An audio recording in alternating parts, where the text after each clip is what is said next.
എന്ന് പറഞ്ഞാൽ ഒരു പ്രാവശ്യം സുവിശേഷ വിരോധികൾ ഞങ്ങൾ 3 പേരെ ഒരുമിച്ച് അവർ ഉപദ്രവിച്ചു. എൻ്റെ തലയിൽ കൂടെ പശുവിൻ്റെ ചാണകം കലക്കിയിട്ട് മനുഷ്യൻ്റെ വിസർജനം കൂടെ അതിനകത്തിട്ട് കമ്പിട്ട് കലക്കിയിട്ട് അത് തലയിൽ കൂടെ ഒഴിച്ചിട്ട് ഷർട്ട് ഊരി പാൻറ് ഊരി കളഞ്ഞിട്ട് പച്ചവസ്ത്രം മാത്രം ധരിച്ച് തലയിൽ കൂടെ ഈ വിസർജനം ഒഴിച്ചിട്ട് എന്നെ 1.5 കിലോമീറ്റർ നടത്തിയിട്ടുണ്ട്. അന്ന് അവർ 2 പ്രാവശ്യം പുറകിൽ നിന്ന് ഒന്ന് തല്ലി എന്നുള്ളത് മാത്രമേ ഉള്ളൂ. 2ാമത്തെ പ്രാവശ്യം പിടിച്ചപ്പോൾ 7-8 പേര് കൂടി ഞങ്ങളെ ഒരുപാട് ഉപദ്രവിച്ചു. അന്ന് ഞങ്ങളെ കൊന്നുകളയുമായിരുന്നു. നിസ്സാരമായിട്ട് കൊല്ലാൻ അവർ പ്ലാനിട്ടെ. അവർക്ക് അവരുടേതായിരിക്കുന്ന മതത്തിൻ്റെയോ പാർട്ടിയുടെയോ ഗ്രാഫ് വളർത്താൻ വേണ്ടി ഞങ്ങളെ കൊല്ലുവാൻ അവർ പ്ലാനിട്ട് എല്ലാം സജ്ജീകരണം ചെയ്തു. പക്ഷേ ഞങ്ങളെ അവർ തന്നെ നിന്ന് കൊന്നു കഴിഞ്ഞാൽ ഏകദേശം 8-9 പേരേ ഉള്ളൂ. വലിയൊരു ആൾക്കൂട്ട ആക്രമണം നടന്നാൽ കേസില്ലെന്ന് ആ കൂട്ടത്തിൽ ഒരാൾ പറഞ്ഞു. എന്നിട്ട് ഞങ്ങളെ പിടിച്ചു വെച്ചിട്ട് ദൂരെ നിന്ന് കുറേ ആൾക്കാരെ അവർ വിളിച്ചു വരുത്തി. ആ ദൂരെ നിന്ന് ആൾക്കാർ വരുന്ന വഴിയിൽ ഒരു ചെറിയ ഇടുങ്ങിയ പാലത്തിൻ്റെ അവിടെ വന്ന് ട്രാക്ടറിൻ്റെ ബാക്കിലത്തെ 2 വീലും ജാമായി. അവർക്ക് വരുവാൻ കഴിഞ്ഞില്ല. ആ വഴി ബ്ലോക്കായി പോയി. അന്ന് അവരകത്ത് തന്നെ കൂട്ടയടിയുണ്ടായി. അന്ന് ദൈവം ഞങ്ങളെ അത്ഭുതകരമായി വിടുവിച്ചതാണ്. അന്ന് ദൈവത്തിൻ്റെ അതിപരിശുദ്ധമായ നാമം വാഴ്ത്തപ്പെടുമാറാകട്ടെ. കർത്താവിൽ പ്രിയ സഹോദരി സഹോദരന്മാരെ, എല്ലാവർക്കും വേഗം വരുന്ന കർത്താവായ യേശു ക്രിസ്തുവിൻ്റെ നാമത്തിലുള്ള സ്നേഹവന്ദനം. ഞാൻ ഇന്ന് കോട്ടയം ജില്ലയിൽ മാധവൻപടി എന്ന ഒരു സ്ഥലത്താണ്. ഇവിടെ വരാനായിട്ട് പ്രത്യേക കാരണമുണ്ട്. കർത്താവിൻ ദാസൻ പാസ്റ്റർ സാബു പാസ്റ്ററെ ഒന്ന് ഇൻ്റർവ്യൂ ചെയ്യുവാനായിട്ടാണ് വന്നത്. തൻ്റെ ജീവിതത്തിൽ ഒരുപാട് അനുഭവങ്ങളുണ്ട്. പ്രത്യേകിച്ച് നോർത്ത് ഇന്ത്യൻ സംസ്ഥാനങ്ങളിൽ സുവിശേഷ വേലയോടുള്ള ബന്ധത്തിലായിരുന്നപ്പോൾ വിവിധങ്ങളായ പ്രതിസന്ധികളിൽ കൂടെ താൻ കടന്നു പോവുകയും ചില ദിവസങ്ങളോളം ജയിലിൽ കിടക്കേണ്ടതായിട്ടുള്ള സാഹചര്യങ്ങളൊക്കെ വന്നു. ഇന്ന് പാസ്റ്ററുടെ അനുഭവ സാക്ഷ്യം നമുക്ക് കേൾക്കാം. ഇത് തീർച്ചയായും നിങ്ങളുടെ ജീവിതത്തിൽ വലിയ അനുഗ്രഹത്തിന് കാരണമായി തീരും. നമുക്ക് പാസ്റ്ററുടെ ജീവിതാനുഭവങ്ങൾ കേൾക്കാം. പാസ്റ്ററെ, ഗോസ്പൽ TV UP എന്ന ഈ ചാനലിലേക്ക് പാസ്റ്ററെ ഹാർദവുമായിട്ട് സ്വാഗതം ചെയ്യുന്നു. പാസ്റ്ററുടെ വിലപ്പെട്ട സമയം ഈ ചാനലിന് വേണ്ടി ചെലവഴിക്കുന്നോർത്ത് ഞാൻ നന്ദി അറിയിക്കുന്നു. പാസ്റ്റർ സ്വയമായിട്ടൊന്ന് പരിചയപ്പെടുത്താമോ? പാസ്റ്ററുടെ പേര്, എവിടെ താമസിക്കുന്നു, വീട്ടിൽ ആരൊക്കെ ഉണ്ട്, ഏത് സഭയുമായി ബന്ധപ്പെട്ട് നിൽക്കുന്നു, ഒന്ന് പരിചയപ്പെടുത്താമോ? ആമേൻ. കർത്താവിൻ്റെ പരിശുദ്ധമേറിയ നാമം വാഴ്ത്തപ്പെടുമാറാകട്ടെ. എന്നെ ശ്രവിക്കുന്ന എല്ലാ മാന്യ ദൈവമക്കൾക്കും ക്രിസ്തേശുവിൻ്റെ സ്നേഹവന്ദനം. വിശേഷാൽ ഗോസ്പൽ TV UP ഈ ചാനലിലൂടെ നിങ്ങളെ അഭിസംബോധന ചെയ്യുവാൻ പരിചയപ്പെടുത്തുവാൻ ലഭിച്ച അവസരത്തിന് നന്ദി. വിശേഷാൽ അതിന് മുഖാന്തരമായി തീർന്നത് ബഹുമാന്യ ദൈവദാസൻ പ്രിയ സാജു പാസ്റ്ററാണ്. അദ്ദേഹത്തെ ഓർത്ത് ദൈവത്തിന് സ്തോത്രം. എൻ്റെ പേര് സാബു ജോൺ എന്നാണ്. എനിക്ക് ഭാര്യയുണ്ട്, 3 മക്കളുണ്ട്. കോട്ടയം ജില്ലയിൽ വടവാതൂർ പഞ്ചായത്തിൽ മാധവൻപടി എന്ന കരയിൽ ഞങ്ങൾ താമസിക്കുന്നു. കോട്ടയം സെൻട്രൽ ഏജിയിലെ മെമ്പറാണ് ഞങ്ങൾ. കർത്താവിൻ്റെ വേലയോടുള്ള ബന്ധത്തിൽ ഞാനിപ്പോൾ ഉത്തർപ്രദേശ് സുൽത്താൻപൂർ എന്ന ജില്ലയിൽ കർത്താവിൻ്റെ വേലയുമായിട്ടുള്ള ബന്ധത്തിൽ ആയിരിക്കുന്നു. പാസ്റ്റർ, ജനിച്ചു വളർന്ന പശ്ചാത്തലം ഒന്ന് വിവരിക്കാമോ? ഏത് സഭയിലാണ് ജനിച്ചു വളർത്തപ്പെട്ടത്? ഏത് സഭാ വിഭാഗത്തിലാണ് ജനിച്ചു വളർത്തപ്പെട്ടത്? ഞാനൊരു കത്തോലിക്ക കുടുംബത്തിലാണ് കത്തോലിക്ക കുടുംബത്തിലാണ് ജനിച്ചു വളർന്നത്. മാതാപിതാക്കൾക്കൊക്കെ എന്തായിരുന്നു ജോലി? എൻ്റെ മാതാവും പിതാവും സാധാരണ ജോലി ചെയ്ത് മുന്നോട്ട് പോയവരാണ്. എൻ്റെ പപ്പ പട്ടാളത്തിലായിരുന്നു. ചുരുങ്ങിയ ചില മാസങ്ങൾ കഴിഞ്ഞപ്പോൾ അദ്ദേഹം തിരിച്ചു വന്നു. അങ്ങനെ ഞങ്ങൾ ചില വർഷങ്ങൾ ഹൈറേഞ്ചിൻ്റെ പ്രദേശത്തായിരുന്നു ഞങ്ങൾ താമസിച്ചത്. ഓക്കെ. പിന്നീട് ഈ കത്തോലിക്ക സഭയിൽ നിന്ന് ഈ പെന്തക്കോസ്റ്റൽ വിശ്വാസത്തിലേക്ക് വരാനായിട്ടുള്ള ഒരു കാരണം എന്താണ്? അതിൻ്റെ പശ്ചാത്തലം ഒന്ന് വിവരിക്കാമോ? പാസ്റ്ററുടെ ജീവിതത്തിലുള്ള അനുഭവങ്ങളെക്കുറിച്ച്. എൻ്റെ ചെറുപ്പപ്രായത്തിൽ തന്നെ, എൻ്റെ ഒരു 17ാമത്തെ വയസ്സ് മുതൽ തന്നെ നന്നായി ആദ്യം പുകവലിയിലാണ് ഞാൻ തുടങ്ങിയത്. തുടർന്ന് ആ സമയത്തൊക്കെ ബ്രാൻഡിയേക്കാൾ അധികമായി പട്ടച്ചാരായം എന്ന് പറയാറുണ്ട്, അത് അമിതമായി കഴിക്കുമായിരുന്നു. അങ്ങനെ പല സ്ഥലങ്ങളിലും വഴിയിലും കിടന്നുറങ്ങിയ അനുഭവങ്ങളാണ് ജീവിതത്തിൽ. തുടർന്ന് കഞ്ചാവ് വലിക്കുന്ന ഒരു അനുഭവത്തിലേക്ക് എൻ്റെ ജീവിതം പോയി. അങ്ങനെ സത്യത്തിൽ ലഹരിക്ക് ഞാൻ ഒരുപാട് അടിമപ്പെട്ടു പോയി. അങ്ങനെ ഇടുക്കി ജില്ലയിൽ ഏലപ്പാറ എന്ന് പറഞ്ഞ സ്ഥലത്ത് സുന്ദരം എന്ന് പറഞ്ഞൊരു തിയേറ്ററുണ്ട്. ആ തിയേറ്ററിൽ മദ്യപിച്ച് കിടന്നുറങ്ങിയിട്ട് രാത്രിയിൽ സെക്യൂരിറ്റി ഇറക്കി വിട്ട അനുഭവങ്ങളുണ്ട്. അതുപോലെ തന്നെ മുണ്ടക്കയത്ത് ഗാലക്സി എന്ന് പറഞ്ഞൊരു തിയേറ്ററുണ്ട്. അവിടെയൊക്കെ മദ്യപിച്ച് കഞ്ചാവടിച്ച് കിടന്നുറങ്ങി പ്രശ്നങ്ങൾ ഉണ്ടാക്കിയ ദിനങ്ങളുണ്ട്. പല സ്ഥലത്തും പ്രശ്നങ്ങൾ ഉണ്ടാക്കിയിട്ടുണ്ട്. ഓക്കെ. ആ ഒരു പശ്ചാത്തലത്തിൽ പിന്നീട് എങ്ങനെയാണ് ഈ വിശ്വാസത്തിലേക്ക് വരാനുള്ള ഒരു പശ്ചാത്തലം? വിശ്വാസത്തിൽ വരുവാനുള്ള ഒരു കാരണം, എൻ്റെ ജീവിതത്തിൽ ഞാൻ പാർത്ത സ്ഥലത്ത് കുഞ്ഞുമോൻ എന്നു പേരുള്ള ഒരു യൗവനക്കാരുണ്ടായിരുന്നു. ഞങ്ങൾ അതിന് മുമ്പ് പാസ്റ്റർ ഈ പാർട്ടി പ്രവർത്തനത്തിലൊക്കെ പങ്കെടുത്തായിരുന്നു. ഓക്കെ, പാർട്ടി പ്രവർത്തനത്തെ കുറിച്ചൊന്ന് പറയാമോ? ഓക്കെ, അതിന് മുമ്പേ പാർട്ടിയിൽ പ്രവർത്തനമുണ്ടായിരുന്നു. ആദ്യ സമയങ്ങളിൽ RSP എന്ന് പറഞ്ഞ പാർട്ടിയിലാണ് പ്രവർത്തിക്കാൻ തുടങ്ങിയത്. അതിന് പീരുമേട് സബ് ജില്ലയുമായി ബന്ധപ്പെട്ട് ചെറിയ സ്ഥാനങ്ങളൊക്കെ അലങ്കരിക്കാൻ കഴിഞ്ഞു. അതിനുശേഷം CPMലായിരുന്നു പിന്നീടുള്ള പ്രവർത്തനങ്ങൾ. അങ്ങനെ പാർട്ടിക്ക് വേണ്ടി പ്രവർത്തിച്ചു. അതുമായിട്ട് ബന്ധപ്പെട്ട് നിരവധി പ്രശ്നങ്ങൾ ഉണ്ടായിട്ടുണ്ട്. കേസ് വരെ ജീവിതത്തിൽ ഉണ്ടായ സന്ദർഭങ്ങൾ ഉണ്ട്. അങ്ങനെ ഒരു പാർട്ടിയുടെ ഒരു ഗുണ്ടയായിട്ട് ജീവിക്കുകയായിരുന്നു. പാർട്ടിക്ക് വേണ്ടി അങ്ങനെ ജീവിച്ചു. പാർട്ടിയുടെ ബലത്തിൽ, പാർട്ടിയുടെ ധൈര്യത്തിൽ എന്തും ചെയ്യുമായിരുന്നു, ചെയ്തിട്ടുമുണ്ടായിരുന്നു. അങ്ങനെയാണ് ജീവിച്ചത്. ആ കാലത്തെ അനുഭവങ്ങളൊന്ന് വിവരിക്കാമോ, പാർട്ടി സംബന്ധമായിട്ട് ഉള്ള പ്രശ്നങ്ങളെ കുറിച്ചൊക്കെ? ആ സമയത്ത് പാർട്ടിയുമായിട്ട് ബന്ധപ്പെട്ട് നിരവധി അടികളും പ്രശ്നങ്ങളൊക്കെ ഉണ്ടായിട്ടുണ്ട്. ഇത് വളരെ പരസ്യമായി എനിക്ക് പറയുവാനത് കഴിയത്തില്ല. അത്രത്തോളം പ്രശ്നങ്ങൾ ഉണ്ടായിട്ടുണ്ട്. പലപ്പോഴും ഒളിവിൽ കഴിയേണ്ട സാഹചര്യങ്ങൾ ജീവിതത്തിൽ ഉണ്ടായിട്ടുണ്ട്. ക്രിമിനൽ കുറ്റത്തിൽ അകപ്പെട്ടിട്ടുണ്ട്. ആ സമയത്തെല്ലാം ജീവിതം അവസാനിപ്പിക്കുവാൻ ശ്രമിച്ചിട്ടുണ്ട്. ഒരു പ്രാവശ്യം അതിനുവേണ്ടി വിഷം കയ്യിലെടുത്തിട്ടുണ്ട്. അന്ന് കഴിക്കുവാൻ അറിയത്തില്ല. ദൈവം എന്നെ സ്നേഹിച്ചതുകൊണ്ട് അത് കഴിക്കുവാൻ ദൈവം അനുവദിച്ചില്ല. ഓക്കെ, ഇത് പാസ്റ്റർ എത്രാമത്തെ വയസ്സ് മുതലാണ് ഈ മദ്യപാനം, പുകവലി, അതോടൊപ്പം തന്നെ ഈ രാഷ്ട്രീയ പ്രവർത്തകൻ, ഇത് ഏത് പ്രായത്തിലാണ് പാസ്റ്റർ ഇതിലായിരുന്നത്? 16-ാമത്തെ വയസ്സ് മുതൽ പുകവലി തുടങ്ങി. 17, 18, 19, 20, 21, 22 നല്ല യൗവന പ്രായത്തിൽ ശരിക്കും മദ്യപിക്കുകയും കഞ്ചാവ് വലിക്കുകയും ചെയ്തു. അങ്ങനെ വീട്ടുകാർക്ക് വലിയൊരു തലവേദനയായിരുന്നു. എൻ്റെ അമ്മയെ ഞാൻ കളിപ്പിച്ച് ആ സമയത്തൊരു പറയുമ്പോൾ ഒരു തമാശ പോലെ തോന്നും. ചാംസ് എന്ന് പറയുന്നൊരു സിഗരറ്റ് ഉണ്ടായിരുന്നു. ഏറ്റവും നീളം കൂടിയ സിഗരറ്റ് ചാംസ് എന്ന് പറഞ്ഞ സിഗരറ്റാണ്. എൻ്റെ മമ്മിയെ ഞാൻ കളിപ്പിച്ച് ചാംസ് മുട്ടായി മേടിക്കാനെന്ന് പറഞ്ഞ് കളിപ്പിച്ച് എൻ്റെ മമ്മിയുടെ കയ്യിൽ നിന്ന് ഞാൻ പൈസ വാങ്ങിയിട്ടുണ്ട്. ചാംസ് എന്തെന്ന് മമ്മിക്ക് അറിയത്തില്ല. ആ സിഗരറ്റിൻ്റെ അകത്തുള്ള അതിൻ്റെ ചുക്ക എന്ന് പറയും, അത് 2 വിരലുകൾ കൊണ്ട് ഉരുട്ടി അത് താഴോട്ട് ഇറക്കിയിട്ട് അതിൻ്റെ കൂടെ കഞ്ചാവും ചേർത്ത് വെച്ച് ചുരുട്ടിയാണ് വലിച്ചുകൊണ്ടിരുന്നത്. ആർക്കും മനസ്സിലാകരുത് എന്നുള്ള രീതിയിൽ അങ്ങനെയാണ് ചെയ്തത്. അങ്ങനെ പാർട്ടി കേസും പ്രശ്നവും അടിയും പിടിയൊക്കെ ആയിട്ട് പീരുമേടും ജയിലുകളിലും സ്റ്റേഷനിലൊക്കെ പോയിട്ടുണ്ട്. ഓക്കെ, പിന്നീട് അപ്പൊ വിവാഹിതനായിരുന്നില്ല? ആയിരുന്നില്ല, വിവാഹത്തിന് മുമ്പായിരുന്നു. അപ്പൊ പിന്നീട് ഈ വിശ്വാസത്തിലേക്ക് വരാനായിട്ടുള്ള ഒരു മുഖാന്തരം, അത് ആരാണ് അതിന്റെ ഒരു കാരണക്കാരൻ? എന്താണ് അതിന്റെ ഒരു പശ്ചാത്തലം? എന്താണ് വിശ്വാസത്തിൽ ഞാൻ വരുവാനുള്ള കാരണം? ഞാൻ അന്ന് താമസിച്ച സ്ഥലത്ത് പെന്തക്കോസ്തുകാരുണ്ടായിരുന്നു. പക്ഷേ ആ കാലഘട്ടത്തിൽ പെന്തക്കോസ്തുകാർ ഒരുപാട് നിന്ദകളും അപമാനങ്ങളും സഹിക്കുന്ന ഒരു കാലഘട്ടം കൂടിയായിരുന്നു. പെന്തക്കോസ്തുകാരെ എനിക്കിഷ്ടമില്ലായിരുന്നു. എൻ്റെ നാട്ടിൽ വന്ന 3ഓളം പാർഷേഴ്സിന് ഞാൻ അവിഖ്യാതി പറഞ്ഞിട്ടുണ്ട്, അവരോട് എതിർത്തിട്ടുണ്ട്, അസഭ്യങ്ങൾ പറഞ്ഞിട്ടുണ്ട്. ഒട്ടും അവരെ ഇഷ്ടമില്ലായിരുന്നു. അവർ ഞങ്ങളുടെ വീട്ടിലൊക്കെ അന്ന് ട്രാക്റ്റുകൾ കൊണ്ടുവരുന്ന ഒരു സമയമുണ്ടായിരുന്നു. ഇറക്കി വിട്ട അനുഭവങ്ങളൊക്കെ ജീവിതത്തിൽ ധാരാളം ഉണ്ടായിട്ടുണ്ട്. അങ്ങനെ ഇരിക്കുമ്പോൾ എൻ്റെ ഒരു കൂട്ടുകാരൻ, ഞങ്ങൾ ഒരുമിച്ച് മദ്യപിച്ച, ഒരുമിച്ച് പുകവലിച്ച് കഞ്ചാവ് വലിച്ച്, സത്യത്തിൽ ആ കൂട്ടുകാരനാണ് എനിക്ക് മദ്യവും കഞ്ചാവും ആദ്യം തന്നത്. അവൻ തന്നെ ആദ്യം രക്ഷിക്കപ്പെട്ടു. കുഞ്ഞുമോൻ എന്നാണ് പേര്. ഇപ്പോൾ അദ്ദേഹം എനിക്ക് തോന്നുന്നു ഇടുക്കി ജില്ലയിൽ കോലാഹലമേട് എന്ന സ്ഥലത്ത് അവൻ താമസിക്കുന്നുണ്ട്. അപ്പോൾ അദ്ദേഹം നിമിത്തമാണ് ദൈവത്തെ അറിയുവാൻ എനിക്കൊരു അവസരം നൽകിയത്. അദ്ദേഹം ഒരു ദിവസം എന്നെ നിർബന്ധിച്ച് എന്നെ പീരുമേട് സബ് ഡിസ്ട്രിക്റ്റിൽ പള്ളിക്കുന്ന് എന്ന് പറഞ്ഞ സ്ഥലമുണ്ട്. അവിടെ ഞങ്ങളുടെ ഒരു സ്നേഹിതനായിരിക്കുന്ന ആൻ്റപ്പൻ എന്ന് പറഞ്ഞൊരു ആശാരിയുണ്ട്. അദ്ദേഹത്തിൻ്റെ വീട്ടിൽ ഒരു കുറച്ച് പേര്, 10 പേര് കൂടി ഇരുന്ന ഒരു ആരാധന ഉണ്ടായിരുന്നു.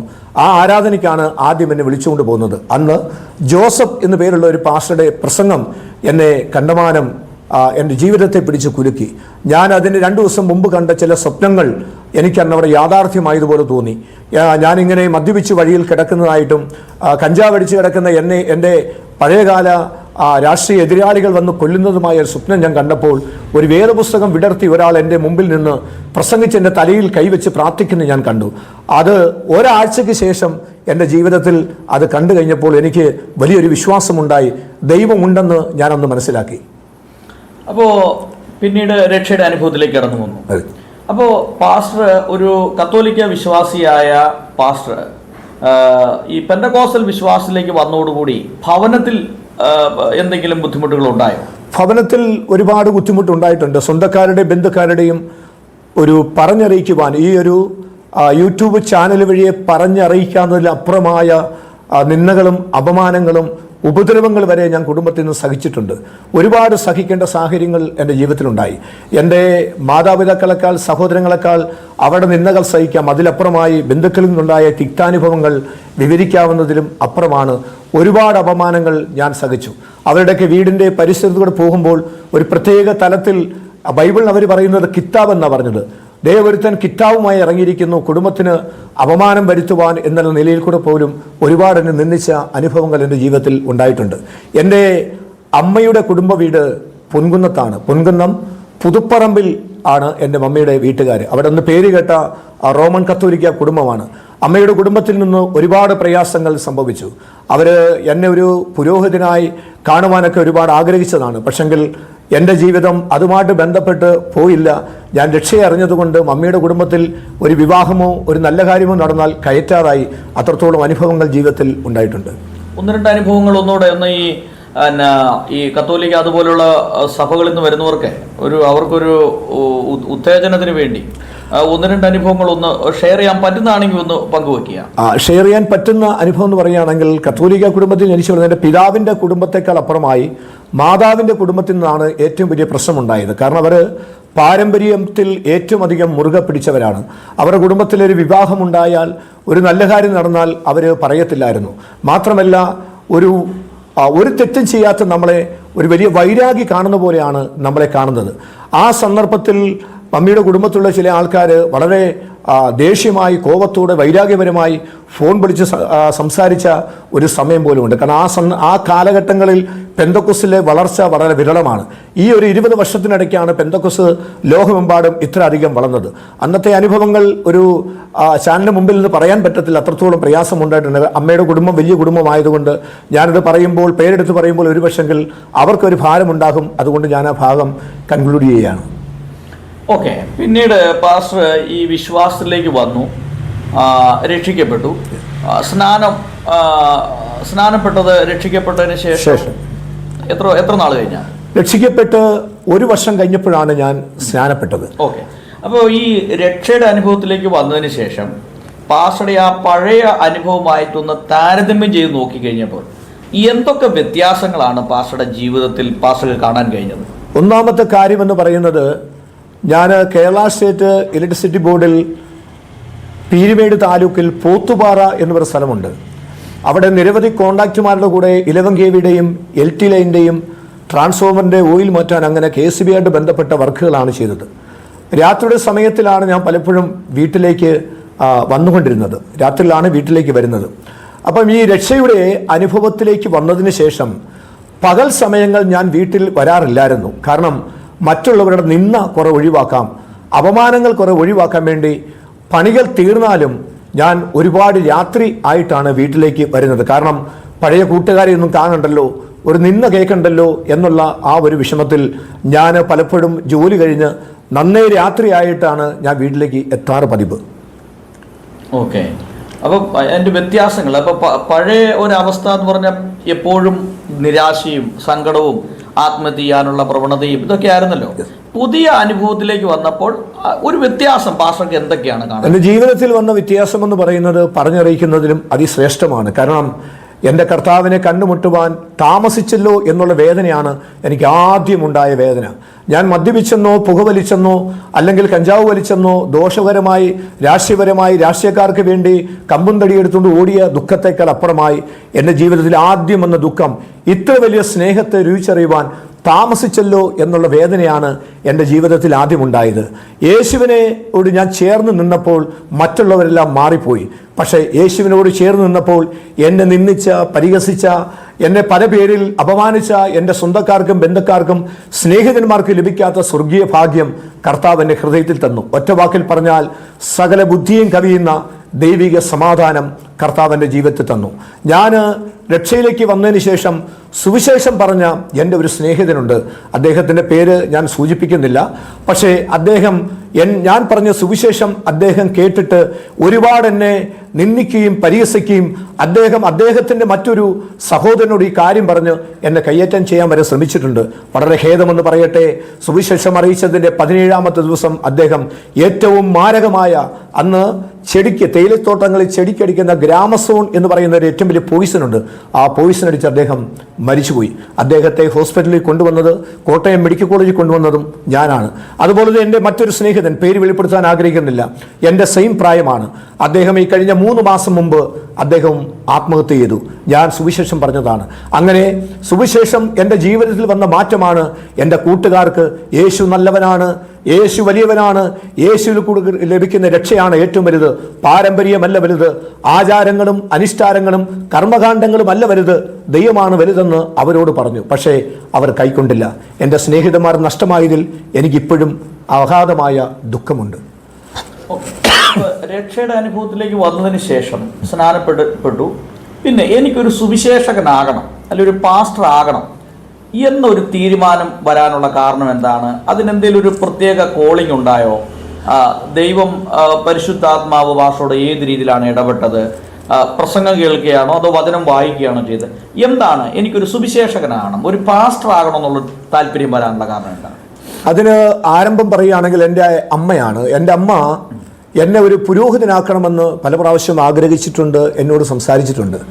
അങ്ങനെ അതിന് കാരണം എൻ്റെ വീട്ടിൽ ആദ്യമുണ്ടായ 4 പെൺമക്കളാണ്.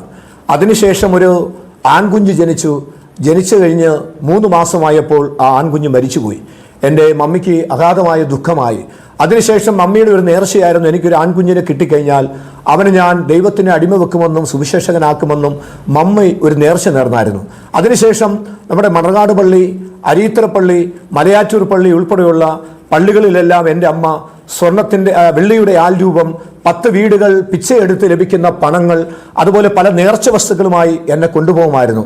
അന്നെല്ലാം എന്നെ കൊണ്ടുപോകുന്നത് പപ്പയല്ല, കൂടുതൽ വരുന്നത് എൻ്റെ മമ്മിയാണ്. അപ്പോഴൊക്കെ മമ്മി പറയും, നിന്നെ നല്ല ഒരു അച്ഛനായി കാണുവാൻ എനിക്ക് ആഗ്രഹമുണ്ട്, നമ്മുടെ കുടുംബത്തിൽ അച്ഛന്മാരുണ്ട്, നീ അച്ഛനാകണം എന്നോട് പലപ്പോഴും പറയുമായിരുന്നു. അപ്പോൾ ഞാൻ അതിനോടൊന്നും തക്കതായ ഒരു മറുപടി പറഞ്ഞ് പ്രതികരിച്ചിരുന്നില്ല. പക്ഷേ കാലാന്തരത്തിൽ ഞാൻ രക്ഷിക്കപ്പെട്ട് സ്നാനപ്പെട്ട് കഴിഞ്ഞപ്പോഴത്തേന് എന്നെ ദൈവം ഒരു ദർശനം കാണിക്കുകയാണ് ചെയ്തത്. കർത്താവ് എന്നെ കാണിച്ച ദർശനം ഇതാണ്: ഞാൻ ജോലി ചെയ്യുന്ന സ്ഥലത്ത് നിന്ന് ഞാൻ മനഃപൂർവ്വമായി ഇറങ്ങി മാറുകയാണ്.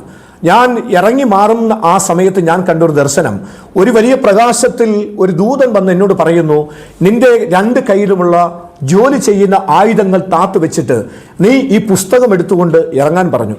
ആ ദർശനം ഞാൻ കണ്ടിട്ട് ഞാൻ ഇറങ്ങിയില്ല. അങ്ങനെ സുവിശേഷ വേലയ്ക്ക് ഇറങ്ങിക്കഴിഞ്ഞാൽ കുടുംബം പട്ടിണിയാവും, കുഞ്ഞുങ്ങൾ പട്ടിണിയാവും, ജോലി ചെയ്താലേ ജീവിക്കാൻ പറ്റൂ എന്നുള്ള ചിന്ത വന്നുകൊണ്ട് ജോലിയുമായിട്ട് തന്നെ ഞാൻ മുന്നോട്ട് പോയി. പക്ഷെ ഞാൻ ഒരു സുവിശേഷകനായി പാസ്സായി വരുവാനുള്ള കാരണം എനിക്ക് വലിയൊരു അപകടം നേരിട്ടു. ഒരിക്കൽ ഞാൻ ഒരു ഇലക്ട്രിസിറ്റിയിൽ ഒരു പോസ്റ്റിൽ കയറി ഞാൻ താഴേക്ക് വീണു. എൻ്റെ സ്പൈനൽ കോഡ് കംപ്ലൈൻ്റ് ആയി. ഞാനൊന്ന് മരിച്ചു പോകുന്ന ഒരവസ്ഥയിലേക്ക് എത്തി. 5 ദിവസം വരെ എൻ്റെ ശരീരത്തിന് യാതൊരു അറിവുമില്ലായിരുന്നു. ഡോക്ടർ രാവിലെ വന്ന് സിറിഞ്ച് കൊണ്ട് എൻ്റെ ദേഹം കുത്തി നോക്കും. എൻ്റെ ഭാര്യയോട് പറയും, ദേഹമെല്ലാം ഒന്ന് ഞുള്ളിയൊക്കെ വെക്കണം, അദ്ദേഹത്തിന് ഓർമ്മയുണ്ടെങ്കിൽ രക്ഷപ്പെടുമെന്ന് പറഞ്ഞത്. ഈ അസുഖം വന്നവരെല്ലാം മരിച്ചു പോയിട്ടുണ്ട്, കാരണം സ്പൈനൽ കോഡ് പോയാൽ രക്ഷപ്പെടാറില്ല. അന്ന് ഞാൻ ഗവൺമെൻറ് ഹോസ്പിറ്റലിൽ വെച്ച് ഞാനൊരു ദർശനം കണ്ട്, സ്വർഗത്തിലെ ദൈവം വന്ന് എൻ്റെ തലയിൽ തൊടുന്നത് ഞാനൊരു സ്വപ്നം കണ്ടു. എൻ്റെ ദേഹമാസകലം വിറച്ചു. അങ്ങനെ ഈ കഴുത്തിലും കാലിലുമായി 1-2 കിലോയോളം മണൽ ചാക്കുകൾ കെട്ടി നിറച്ച് ബെയ്റ്റിട്ട് ഒരു ഡെഡ് ബോഡി കിടക്കുന്ന പോലെ 6 ദിവസമായി കിടക്കുന്ന ഞാൻ ആ സ്വർഗീയ ദർശനം കണ്ടപ്പോൾ ചാടി എഴുന്നേറ്റു. ഈ കഴുത്തിലിട്ടിരുന്നതെല്ലാം ഞാൻ തന്നെ ഊരിക്കളഞ്ഞു. അതിൻ്റെ പിറ്റേ ദിവസം ഈ ബൈബിളുമായി ഞാൻ എഴുന്നേറ്റ് നിന്ന് വായിച്ചു, ഉറക്കെ ഞാൻ പ്രാർത്ഥിച്ചു, ഞാൻ ആരാധിച്ചു. അന്ന് രാത്രിയിൽ എനിക്ക് സുവിശേഷ വേലയ്ക്ക് വേണ്ടി വിളിയുണ്ടെന്ന് മനസ്സിലായി. അങ്ങനെ കർത്താവിനെ ആ ഒരു അനുഭവത്തിൽ കൂടിയാണ് എന്നെ പുറത്തിറക്കിയത്. ഓക്കെ, പിന്നീട് പാസ്റ്റർക്ക് ദർശനം ലഭിച്ചു, സുവിശേഷ വേലക്കാരനാകുവാൻ. പിന്നീട് പാസ്റ്റർ വചനം പഠിക്കാൻ കടന്നു പോവുകയാണോ ചെയ്തത്, അതോ സുവിശേഷ വേലയ്ക്ക് ഇറങ്ങുകയാണോ ചെയ്തത്? ഞാൻ ആദ്യം വചനം പഠിക്കാൻ പോവുകയല്ല ചെയ്തത്. ഞാൻ ആദ്യം സുവിശേഷ വേലയോടുള്ള ബന്ധത്തിൽ ഞാൻ പോവുകയാണ് ചെയ്തത്. സുവിശേഷ വേലയോടുള്ള ബന്ധത്തിൽ ഞാനും എൻ്റെ ഭാര്യയും 3 കുഞ്ഞുങ്ങളും ഞങ്ങൾ ആദ്യമായി ഇറങ്ങിപ്പോകുന്നത് നെടുങ്കണ്ടം എന്ന് പറയുന്ന സ്ഥലത്ത് നിന്ന് ഏകദേശം 11ഓളം മൈലുകൾക്കപ്പുറമുള്ള സുബ്ബുകണ്ടം പാറ എന്ന് പറയുന്ന പൊന്നാങ്കാണി എന്ന് പറയുന്ന സ്ഥലത്താണ്. അവിടെ ബസ് ഇറങ്ങിയാൽ 5 മൈലുകൾ നടന്നു വേണം ഞാൻ ആരംഭത്തിൽ പോയ ചർച്ചിലേക്ക് എത്തുവാൻ. 5 മൈൽ എന്ന് പറയുമ്പോൾ ഏകദേശം 7.5 കിലോമീറ്റർ ഉണ്ട്. ഒന്ന് ശ്രദ്ധിക്കുക, എൻ്റെ മൂത്ത മകൾക്കെന്ന് 6 വയസ്സുണ്ട്. എൻ്റെ രണ്ടാമത്തെ മോന് അന്ന് 4 വയസ്സുണ്ട്. എൻ്റെ ഇളയ മോൾക്ക് 1.5 വയസ്സ് മാത്രമേ പ്രായമുള്ളൂ. ഈ കുഞ്ഞുങ്ങളെയും കൊണ്ട് ഏലക്കാടിൽ അന്ന് വിഷമടിക്കാറുണ്ട്. ഇന്നും ആ സ്ഥലമുണ്ട്. അങ്ങനെ ഏലക്കാടിലൊക്കെ വിഷമടിക്കുമ്പോൾ വിഷമെല്ലാം ശ്വസിച്ചുകൊണ്ടാണ് ഏലക്കാട് വഴിയെ വനത്തിൽ കൂടെ 5 മൈലുകൾ താണ്ടി ഞാനും എൻ്റെ ഭാര്യയും ഈ 3 കുഞ്ഞുങ്ങളുമായി ആരംഭത്തിൽ ഞങ്ങൾ സുവിശേഷവരിക്ക് പോകുന്നത്. ഒരുപാട് പട്ടിണികൾ, ഒരുപാട് ദാരിദ്ര്യങ്ങൾ ഞങ്ങൾ അവിടെ സഹിച്ചു. പറഞ്ഞറിയിക്കാൻ മേലാത്ത പട്ടിണികൾ എൻ്റെ കുഞ്ഞുങ്ങൾ സഹിച്ചിട്ടുണ്ട്. കുടുംബത്തെ എങ്ങനെ പോറ്റണമെന്നറിയാതെ ആ സമയത്ത് ജോലി കളഞ്ഞ് സുവിശേഷവേലയ്ക്ക് ഇറങ്ങിയ ഞാൻ ആരും കാണാതെ ശുശ്രൂഷയ്ക്ക് പോകുന്നു എന്ന് പറഞ്ഞുകൊണ്ട് എൻ്റെ ഭാര്യയെ ബാഗിൻ്റെ അകത്ത് ഡ്രസ്സ് എടുത്ത് വെച്ച് തരും, ഉച്ചയ്ക്കത്തെ ഭക്ഷണം വെച്ച് തരും. അങ്ങനെ ഞാൻ പാറമടയിൽ പണിക്ക് പോയ സന്ദർഭം പോലും എൻ്റെ ജീവിതത്തിൽ ഉണ്ടായിട്ടുണ്ട്. തുടർന്നുള്ള അനുഭവങ്ങൾ ഒരുപാടുണ്ട്. സമയം അനുവദിക്കുന്നെങ്കിൽ ഞാനത് പറയും. ഓക്കെ, പാസ്റ്റർക്ക് പറയാം, കുഴപ്പമില്ല. പിന്നീട് ബൈബിൾ കോളേജ് പഠനമൊക്കെ എവിടെയായിരുന്നു? ബൈബിൾ കോളേജ് പഠനം, ഞാൻ ബൈബിൾ കോളേജ് ആദ്യം BTH പഠിച്ചത് നമ്മുടെ പാമ്പാടിയിലെ ജോൺസൺ സാറിൻ്റെ ബാപ്റ്റിസ്റ്റ് ബൈബിൾ കോളേജിലാണ് ഞാൻ ആദ്യമായി BTH പഠനം പൂർത്തിയാക്കിയത്. അതിനുശേഷം ഞാൻ അപ്പോളോ യൂണിവേഴ്സിറ്റിയിൽ ഞാൻ MD പാസ്സാകുവാൻ ദൈവം എനിക്ക് കൃപ നൽകി. പിന്നീട് ചില നാളുകൾ ഇസ്രയേലിൽ ചെന്ന് ദൈവവചനവുമായി ബന്ധപ്പെട്ട സ്ഥലങ്ങൾ നേരിട്ട് കണ്ട് അവിടെ നിന്ന് ബൈബിളിൻ്റെ ഹിസ്റ്റോറിക്കൽ ബാക്ക്ഗ്രൗണ്ട് മാക്സിമം ലഭിക്കുന്നിടത്തോളം അത് പഠിക്കുവാനും കരഗതമാക്കുവാനും ദൈവം എനിക്ക് ഭാഗ്യം നൽകി. ഇസ്രായേലിൽ പോയതുമായി ബന്ധപ്പെട്ട് പാസ്റ്ററുടെ ജീവിതത്തിൽ എന്തെങ്കിലും പ്രത്യേക അനുഭവങ്ങളുണ്ടോ? ഇസ്രായേലുമായി ബന്ധപ്പെട്ട് ഞാൻ പോയ എൻ്റെ ജീവിതത്തിലുണ്ടായ ഏറ്റവും വലിയൊരു അനുഭവം എന്ന് പറയുന്നത്, എൻ്റെ കയ്യിൽ ഇപ്പോഴും ആ വീഡിയോ എൻ്റെ കയ്യിലുണ്ട്. അപ്പോസ്തല പ്രവൃത്തിയുടെ പുസ്തകം 8-ാം അധ്യായം നമ്മൾ വായിക്കുമ്പോൾ കന്ദക്ക എന്ന് പറഞ്ഞ രാജ്യത്തിലെ രാജ്ഞിയുടെ ഷണ്ണൻ യെരുശലേം ദേവാലയത്തിൽ ആരാധിക്കാൻ പോയിട്ട് മടങ്ങി വരുമ്പോൾ അദ്ദേഹം ബൈബിൾ വായിക്കുമായിരുന്നു, അല്ലെങ്കിൽ യെശയ്യാപ്രവാചകന്റെ പുസ്തകം വായിക്കുമായിരുന്നു. അദ്ദേഹത്തിന് പൊരുൾ തിരിച്ചു കൊടുത്ത് നമുക്കറിയാം, അത് പീലിപ്പോസ് പാസ്റ്ററാണ്, പീലിപ്പോസ് ഉപദേശിയാണ്. പൊരുൾ തിരിച്ചു കൊടുത്തപ്പോൾ ഷണ്ണൻ ചോദിച്ചൊരു ചോദ്യമുണ്ട്, ഇതാ വെള്ളം, ഞാൻ സ്നാനപ്പെടുന്നതിന് എന്ത് തടസ്സമെന്ന് ചോദിച്ചു. അപ്പോൾ പറഞ്ഞു, നീ പൂർണ്ണ ഹൃദയത്തോടെ വിശ്വസിക്കുന്നുവെങ്കിൽ ആകാമെന്ന് പറഞ്ഞു. ഇസ്രായേലിൽ പഠിക്കാൻ പോയ സമയത്ത് ഞാൻ ഒരിക്കൽ ടെല്ലവീവിൽ വെച്ച് ഒരു സ്വപ്നം, ഒരു ദർശനം ഞാൻ കാണുകയാണ്. ഈ അപ്പോസ്തല പ്രവൃത്തി 8-ാം അധ്യായത്തിൽ പറയുന്ന പോലെ തന്നെ ഒരാളെ സുവിശേഷം പറഞ്ഞ് സ്നാനപ്പെടുത്തുന്നത് കർത്താവിനെ കാണിച്ചു. അങ്ങനെ ടെല്ലവീവിൽ നിന്ന് ഞങ്ങൾ ജോർദാനിൽ വന്നു. ആ സ്ഥലങ്ങളെല്ലാം കറങ്ങി വന്ന വഴിയിൽ ഒരു മലയാളി അച്ചായൻ, അദ്ദേഹം തിരുവല്ലക്കാരനാണ്, അദ്ദേഹമായിട്ട് പരിചയപ്പെട്ട് അദ്ദേഹമായി സുവിശേഷം പങ്കുവച്ചു. അങ്ങനെ യോർദാന്റെ തീരത്ത് ഞങ്ങൾ യോർദാനുമായി ബന്ധപ്പെട്ട് യേശു കർത്താവ് സ്നാനപ്പെട്ട സ്ഥലത്ത് വന്നപ്പോൾ ഈ അച്ചായനോട്, സുവിശേഷം പറഞ്ഞ അച്ചായൻ എന്നോട് ചോദിച്ചൊരു ചോദ്യമുണ്ട്, പക്ഷേ ഇതാ വെള്ളം, ഞാൻ സ്നാനപ്പെടുന്നതിന് എന്തെങ്കിലും തടസ്സമുണ്ടോ എന്ന് ചോദിച്ചു. അദ്ദേഹത്തോട് ഞാൻ പറഞ്ഞു, പൂർണ്ണ ഹൃദയത്തോടെ വിശ്വസിക്കുന്നുവെങ്കിൽ ആകാമെന്ന് പറഞ്ഞു. അങ്ങനെ അദ്ദേഹത്തെ യോർദാൻ നദിയിൽ സ്നാനപ്പെടുത്തുവാൻ കർത്താവ് എനിക്ക് വലിയൊരു ഭാഗ്യം നൽകി. അത് ഇസ്രയേലിൽ ഞാൻ കണ്ട ഒരു ദർശനമാണ്, ദൈവം എന്നെ കാണിച്ചൊരു ദർശനമാണ്. അവിടെ വെച്ച് ഒരാളോട് സുവിശേഷം പറഞ്ഞു.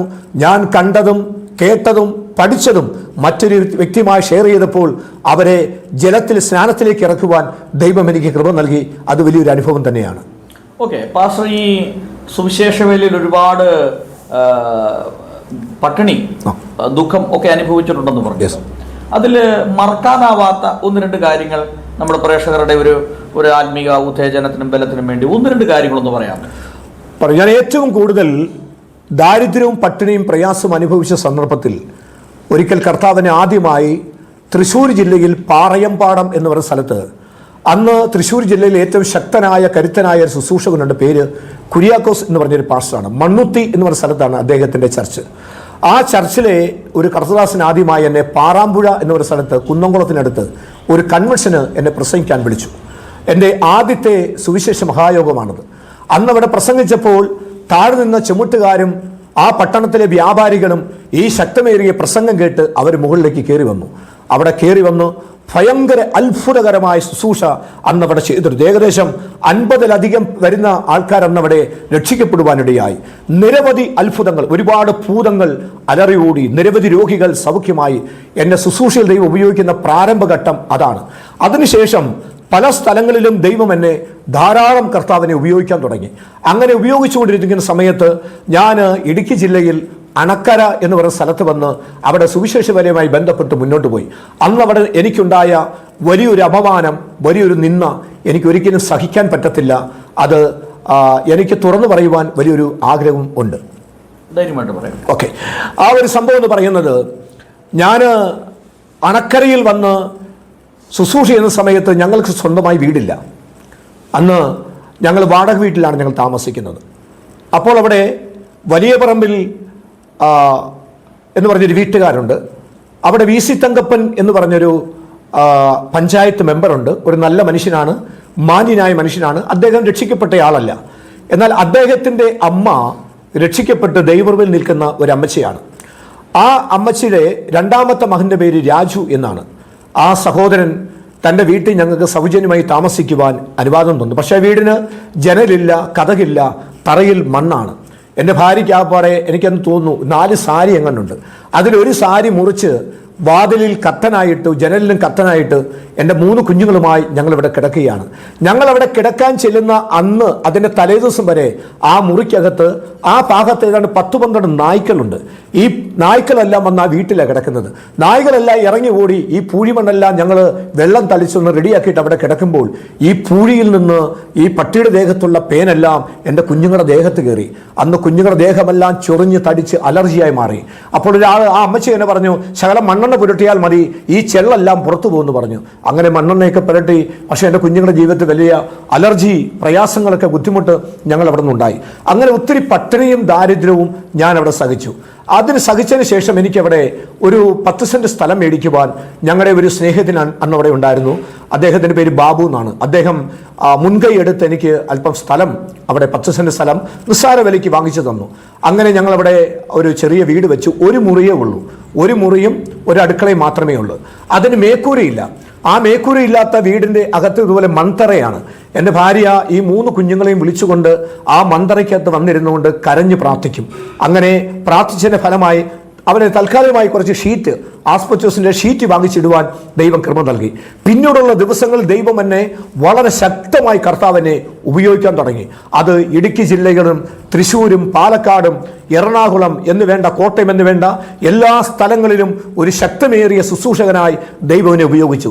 100 കണക്കിന് ആൾക്കാർ രക്ഷയെ കണ്ടുമുട്ടുവാനിടയായി. ഒരുപാട് പേരെ പ്രാർത്ഥിച്ച് ലോകത്തിൻ്റെ പല രാജ്യങ്ങളിലേക്ക് അയച്ചു. ഞാൻ പോയ ലോകത്തിലെ എല്ലാ രാജ്യങ്ങളിലും ഞാൻ പ്രാർത്ഥിച്ചു പോയ ആൾക്കാരാണ് എന്നെ ഒരുപാട് രാജ്യങ്ങളിൽ എന്നെ കൊണ്ടുപോയത്. അങ്ങനെ ഈ ശുശ്രൂഷയുടെ മുഖത്ത് ഞാൻ നിൽക്കുമ്പോൾ സാധാരണ ദൈവദാസന്മാർക്കുണ്ടാകുന്ന ഒരു അപമാനം ഞാൻ ഇവിടെ സൂചിപ്പിക്കാൻ ആഗ്രഹിക്കുകയാണ്. ഞാൻ പറഞ്ഞല്ലോ, അവിടെ വലിയ പറമ്പിൽ ഈ വി സി തങ്കപ്പൻ എന്ന് പറഞ്ഞ അദ്ദേഹത്തിൻ്റെ അനുജൻ്റെ പേര് രാജു എന്നാണ്. ഞങ്ങളുമായിട്ട് നല്ല കോണ്ടാക്റ്റ് ആണ്. പക്ഷേ അദ്ദേഹം പള്ളിയിൽ നിന്ന് വരത്തില്ല, രക്ഷിക്കപ്പെട്ടയാളല്ല. അപ്പം ഞാൻ നേരത്തെ താമസിച്ച സ്ഥലത്ത് നിന്ന് ഈ അണക്കര എന്ന് പറഞ്ഞ സ്ഥലത്തോട് ഞാൻ താമസം മാറി വരുമ്പോൾ 2 കട്ടിലുണ്ടായിരുന്നു, ഒരു മേശയുണ്ടായിരുന്നു. ഇത്രയും മാത്രമേ ഉള്ളൂ. അപ്പം ഞങ്ങൾ താമസിക്കുന്ന ഹൈറേഞ്ചിൽ സാധാരണ വീടുകളിലൊക്കെ ചൂരലിൻ്റെ വടി വെക്കാറുണ്ട്.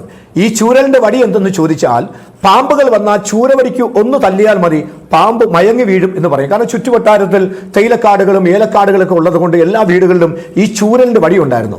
അപ്പോൾ ഞങ്ങൾ അവിടെ നിന്ന് വന്നപ്പോൾ എൻ്റെ പപ്പായ്ക്ക് നന്നായി പ്രായമായി. അപ്പോൾ പപ്പ കുത്തി നടക്കുന്നത് ചൂരലിൻ്റെ വടിയാണ്. ആ കാലത്ത് പപ്പ ചൂരലിൻ്റെ കുത്തി നടക്കുന്ന വടി ഉണ്ടാക്കുന്നത് ഞാൻ കണ്ടിട്ടുണ്ട്. അത് തീയുടെ അടുക്കൽ വെച്ച് പഴുപ്പിച്ച് വളച്ചാണ് ഈ വടി ഉണ്ടാക്കുന്നത്. 2 വടി കൊണ്ടുവന്നു. ഈ വടി കൊണ്ടുവന്ന് ഞങ്ങൾ ആദ്യം സാധനം കൊണ്ട് ഇറക്കി വെക്കാൻ വീടില്ലാത്തതുകൊണ്ട് ഈ രാജു എന്ന് പറഞ്ഞ ബ്രദറിൻ്റെ വീട്ടിൽ കൊണ്ടാണ് വടി വെച്ചത്. അദ്ദേഹം പുറത്ത് വന്നിട്ട് തമാശയിലൊരു വാക്ക് പറഞ്ഞു. എനിക്ക് വന്ന ഏറ്റവും വലിയ നിന്ദയാണത്. അദ്ദേഹം പറഞ്ഞു, ഈ സാബുജൻ എന്ന് പറഞ്ഞ പാസ്റ്ററുടെ കയ്യിൽ ഒരു സേവയുണ്ടെന്ന് പറഞ്ഞു. അപ്പോൾ അതെങ്ങനെയാണെന്ന് ചോദിച്ചും പറഞ്ഞു, അദ്ദേഹം ഞങ്ങളുടെ വീട്ടിൽ കൊണ്ടൊരു ചൂരവടി വെച്ചു. ആ ചൂരവടി വെച്ച സമയം മുതൽ എൻ്റെ വീട്ടിൽ പ്രശ്നമാണ് എന്ന് അദ്ദേഹം ഒരു എന്താ പറയുക, മലയാള ഭാഷയിൽ പറഞ്ഞ സ്റ്റണ്ട് ഇറക്കി വിട്ടു.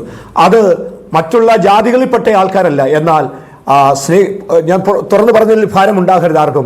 പെന്തക്കോസ്ത് വിഭാഗത്തിൽപ്പെട്ട പാസ്റ്റേഴ്സും മറ്റുള്ള ആൾക്കാരെല്ലാം അവിടെ ഏറ്റുപിടിച്ചു. അങ്ങനെ എൻ്റെ ശുശ്രൂഷ ശരിയല്ല എന്നും സേവയാണെന്നും പറഞ്ഞ് ഒരുപാട് പറഞ്ഞു നടത്തി. അന്ന് ഞാൻ പ്രാർത്ഥിച്ചപ്പോൾ കർത്താവിന് ദർശനം കാണിച്ചു. അവർ പറഞ്ഞ ശരിയാണ്, നിനക്ക് സേവയുണ്ട്, ദൈവത്തെ യഥാർത്ഥമായി സേവിക്കുന്ന നിന്നെ ഇനി ഞാൻ ഉപയോഗിക്കുമെന്ന് പറഞ്ഞു. ആ നിന്ന എൻ്റെ ജീവിതത്തിൽ ഒരിക്കലും മറക്കുവാൻ കഴിയാത്ത നിന്നയായിരുന്നു. ആരുടെയൊക്കെയോ മുമ്പിൽ ഞാൻ ഓടി, ശുശ്രൂഷയിൽ, പ്രസംഗത്തിൽ, അനേക രാജ്യങ്ങളിൽ, ഇന്ത്യ മഹാരാജ്യത്തിന് 28 സ്റ്റേറ്റുകളിലും എൻ്റെ കാലുകുത്തുവാൻ ദൈവം എനിക്ക് ഭാഗ്യം നൽകി. ഒരു സ്ഥലം പോലും ബാക്കിയില്ല. എല്ലായിടത്തും ദൈവം എന്നെ കൊണ്ടുപോയി. ആരുടെയൊക്കെ മുമ്പിൽ കയറി ഓടുന്നത് കൊണ്ട് എൻ്റെ ഓട്ടത്തെ തകർക്കുവാൻ പലരും നിന്ദകളുടെയും പരിഹാസങ്ങളുടെയും കൂരമ്പുകൾ ഒരുപാട് വലിച്ചെറിഞ്ഞു. ഒരു സത്യം ദൈവനാമത്തിൽ പറയട്ടെ, ഇന്നും ഓടി മടുത്തിട്ടില്ല. ഇന്നും ദൈവം ശക്തമായി ജയാളിയായി എന്നെയും എൻ്റെ ഭാര്യയും എൻ്റെ 3 മക്കളെയും കർത്താവ് ഉപയോഗിക്കുന്നു. എൻ്റെ കുടുംബത്തിൽ പലരും നിൻ്റെ കുഞ്ഞുങ്ങളെ നീ എങ്ങനെ പഠിപ്പിക്കും, നിൻ്റെ കുഞ്ഞുങ്ങളെ ഇംഗ്ലീഷ് മീഡിയത്തിൽ പഠിപ്പിക്കത്തില്ല, നിൻ്റെ കുഞ്ഞുങ്ങൾ മലയാളം മീഡിയത്തിൽ പഠിക്കും, ബുദ്ധിയില്ലാത്തവരെ മാറുമെന്ന് എന്നെ നിന്ദിച്ച എൻ്റെ സ്വന്തക്കാരും ബന്ധുക്കാരുമുണ്ട്. അവരോട് ഞാനൊരു കാര്യം പറയട്ടെ, നമ്മൾ ആരെയും മുൻകൂട്ടി വിധിക്കാൻ പാടില്ല. ഇന്ന് എൻ്റെ കുഞ്ഞുങ്ങളും 3 പേരും 3 രാജ്യത്ത് അനുഗ്രഹിക്കപ്പെട്ടവരായി അവർ പഠിക്കുന്നു. ഞാനും എൻ്റെ ഭാര്യയും കർത്താവിൻ്റെ പേരിലുള്ള ബന്ധത്തിൽ ഞങ്ങളായിരിക്കുന്നു. ഇങ്ങനെ 100 അനുഭവങ്ങൾ, അപവാദങ്ങൾ ജീവിതത്തിൽ ഉണ്ടായിട്ടുണ്ട്. അതെല്ലാം എൻ്റെ ജീവിതത്തിൽ ഒരു ചവിട്ടുപടിയാണ്, വിജയത്തിൻ്റെ പടിയാണ്. നിങ്ങളുടെ നിന്ദകൾ, നിങ്ങളുടെ പരിഹാസങ്ങൾ, നിങ്ങളുടെ വിരൽ ചൂണ്ടലുകൾ, നിങ്ങളുടെ അപമാനങ്ങൾ എന്നെ പുതിയ കൃപയിലേക്കും പുതിയ ശക്തിയിലേക്കും ദൈവവചനം നടത്തി. എന്നെ കേൾക്കുന്ന ഏതെങ്കിലും ദൈവദാസന്മാർ ഇതുപോലെ നിന്നയും പരിഹാസം വേദന സഹിക്കുന്നുണ്ടെങ്കിൽ ഭാരപ്പെടരുത്. അതിലൂടെ ദൈവം നിങ്ങളെ പുതിയൊരു വഴിയിലേക്ക് നടത്തുമെന്ന് എൻ്റെ അനുഭവത്തിലൂടെ ഞാൻ നിങ്ങളുമായി പങ്കുവെക്കുകയാണ്. പാസ്റ്റർക്ക് ദൈവം തന്നിട്ടുള്ള ടാലന്റുകളൊക്കെ എന്തൊക്കെയാണ്? ഏത് ശുശ്രൂഷ മേഖലകളിലാണ് പാസ്റ്റർ കൂടുതൽ ശോഭിക്കുന്നത്? എന്താണ് ദൈവം പാസ്റ്റർക്ക് തന്നിട്ടുള്ള പരിശുദ്ധാത്മാവിൻ്റെ കൃപാവരങ്ങളിൽ പാസ്റ്റർ ഏറ്റവും പ്രയോജനപ്പെടുന്നത് ഏത് ഫീൽഡിലാണ്? അതുമായി ബന്ധപ്പെട്ട് ചില അനുഭവങ്ങളും കൂടെ ഒന്ന് പറയാം. ഞാൻ വിധത്തിൽപ്പെട്ട ശുശ്രൂഷകന്മാരോട് നമുക്കറിയാം. അതിൽ പ്രാരംഭമായി നിൽക്കുന്നത് അപ്പോസ്തലനാണ്. എനിക്ക് അപ്പോസ്തലൻ്റെ ശുശ്രൂഷയാണ്. ഒരുപാട് സ്ഥലങ്ങളിൽ സഭ സ്ഥാപിക്കുവാൻ വിവാഹങ്ങൾ നടത്തിയിട്ടുണ്ട്. ഒരുപാട് പേരെ സ്നാനത്തിലേക്ക് നയിച്ചിട്ടുണ്ട്. ഒരുപാട് പേരെ രക്ഷയിലേക്ക് കൊണ്ടുവന്നിട്ടുണ്ട്. അത്ഭുതങ്ങളുടെ ശുശ്രൂഷ കർത്താവ് ചെയ്തിട്ടുണ്ട്. പ്രവചനങ്ങളുടെ ശുശ്രൂഷ കർത്താവ് ഇന്നും എന്നെക്കൊണ്ട് ശക്തമായി ദൈവം ചെയ്തുകൊണ്ടിരിക്കുന്നു. ഞാൻ താമസിക്കുന്ന വീട്ടിൽ നമ്മുടെ കേരളത്തിൻ്റെ സമീപത്തുള്ള മറ്റുള്ള സ്റ്റേറ്റുകളിൽ നിന്നും അനേകർ വരുന്നുണ്ട്. ഞാൻ എന്നും എനിക്ക് തന്ന താലന്തിൽ തൃപ്തനാണ്. ഞാനത് വ്യാപാരം ചെയ്യുന്നുണ്ട്. എനിക്കതിൽ സന്തോഷമുണ്ട്. കാരണം രോഗികളായും കുടുംബം തകർന്നവരും പ്രശ്നങ്ങളിൽ കൂടെ പോകുന്നവരും ഒരുപാട് ആവശ്യങ്ങളുമായി ഒരുപാട് പേര് പ്രാർത്ഥന വിഷയമായി വരാറുണ്ട്. ഞാൻ വീട്ടിലുള്ള സമയങ്ങളിൽ മിക്കവാറും കാണാറില്ല. മാസത്തിൽ 3-4 ദിവസങ്ങളൊക്കെ ഞാൻ വീട്ടിലുണ്ടാകും. അന്ന് ഒരുപാട് പേര് വിളിച്ചിട്ട് വരാറുണ്ട്. കർത്താവ് എനിക്ക് തന്ന കൃപാവരം അനുസരിച്ച് ഞാൻ ശുശ്രൂഷിക്കാറുണ്ട്. ഒരുപാട് പേരെ രക്ഷയിലേക്ക് നയിക്കാറുണ്ട്. അത് ദൈവം തന്ന വലിയൊരു താലന്താണ്. ദൈവം എന്നെ ഉപയോഗിക്കുന്നു. ഞാൻ ദൈവത്തെ ഉപയോഗിക്കുമല്ല, ദൈവം എന്നെ ഉപയോഗിക്കുന്നു എന്ന് ഞാൻ വിശ്വസിക്കുന്നു. അങ്ങനെ ദൈവം തന്ന താലന്തുകൾ ദൈവനാമത്തിന് വേണ്ടി ഇന്നും പ്രയോജനപ്പെടുത്തുന്നു. അതിൽ യാതൊരു വിഘ്നവും സംഭവിച്ചില്ല. പലരും ശുശ്രൂഷയുടെ മുഖത്ത് വീണുപോയപ്പോൾ, അല്ലെങ്കിൽ ശുശ്രൂഷയിൽ പലരും പരാജയപ്പെട്ടു പോയപ്പോൾ, എനിക്ക് എന്നും ഒരു പടി മുകളിൽ ദൈവം ഉയർത്തി കർത്താവിനെ ശുശ്രൂഷയുടെ മുഖത്ത് കൊണ്ടുവന്നു. അതിലെനിക്ക് സന്തോഷമുണ്ട്. എൻ്റെ സ്വന്തമായ ലാഭത്തിന് വേണ്ടിയോ എൻ്റെ സ്വാർത്ഥമായിരിക്കുന്ന കാര്യങ്ങൾക്ക് വേണ്ടിയോ എനിക്ക് ദൈവം തന്ന താലന്ത് പ്രയോജനപ്പെടുത്താറില്ല. ദൈവം എന്ത് പറയുന്നുവോ അത് നടക്കും. മാനുഷിക ബുദ്ധിയിൽ എന്ത് പറഞ്ഞാലും അത് നടക്കുകയില്ല. അതുകൊണ്ട് അനുഭവത്തിൻ്റെ അല്ലെങ്കിൽ കഴിഞ്ഞ നാൾ പരിചയത്തിൻ്റെ അല്ല, ഓരോ നാളും ദൈവത്തിൽ നിന്ന് പ്രാപിച്ചുകൊണ്ട് ദൈവമേൽപ്പിച്ച താലന്തുകൾ, അത് പ്രവചനമാകട്ടെ, വെളിപ്പാടുകളാകട്ടെ, അനേകരെ സ്നാനപ്പെടുന്നതാകട്ടെ, വിവാഹം നടത്തുന്നതാകട്ടെ, അങ്ങനെ എല്ലാ ശുശ്രൂഷകളും ദൈവം എന്നെ കൊണ്ട് ചെയ്യിപ്പിക്കുന്നു. അതോർത്ത് ദൈവത്തിന് നന്ദി പറയുന്നു. പാസ്റ്റർ ഇന്ത്യയിലെ 28 സംസ്ഥാനങ്ങളിൽ യാത്ര ചെയ്തിട്ടുണ്ടെന്ന് പറഞ്ഞു. അതോടൊപ്പം തന്നെ വിദേശ യാത്രകൾ ഏതൊക്കെ രാജ്യങ്ങളിൽ ചെയ്തിട്ടുണ്ട്? ഇന്ത്യയിലെ ഈ നമ്മുടെ രാജ്യം മുഴുവനും എല്ലാ സ്റ്റേറ്റുകളിലും പോകണം എന്നൊരു ആഗ്രഹമായിരുന്നു. അത് നമ്മുടെ മണിപ്പൂർ കലാപം ഉണ്ടായപ്പോഴത്തേനാണ് ഞാനും എൻ്റെ സ്നേഹിതന്മാരായ 2 പാസ്റ്റർമാർ കൂടി മണിപ്പൂർ, നാഗാലാൻഡ്, ആസാം, മിസോറാം, അങ്ങനെ കുറേ സ്റ്റേറ്റുകളെ ബാലൻസ് ഉണ്ടായിരുന്നുള്ളൂ. ഒരു 5 സ്റ്റേറ്റുകൾ. അത് ആ മണിപ്പൂരിലെ പ്രശ്നമുള്ള സമയത്താണ് ആ ബാലൻസ് ഉള്ള 5 സ്റ്റേറ്റുകളും പോയി. അങ്ങനെ നമ്മുടെ രാജ്യത്തിൻ്റെ എല്ലാ സ്റ്റേറ്റുകളും പോയത്. എല്ലാ സ്റ്റേറ്റുകളിലും ശുശ്രൂഷയ്ക്ക് പോയതല്ല, 1-2 സ്റ്റേറ്റുകളൊക്കെ ഞാൻ കാണാൻ വേണ്ടി പോയതാണ് എന്നുകൂടി അവസരത്തിൽ ഓർപ്പിക്കട്ടെ. വിദേശ രാജ്യങ്ങളിൽ ഖത്തറിൽ പോയിട്ടുണ്ട്.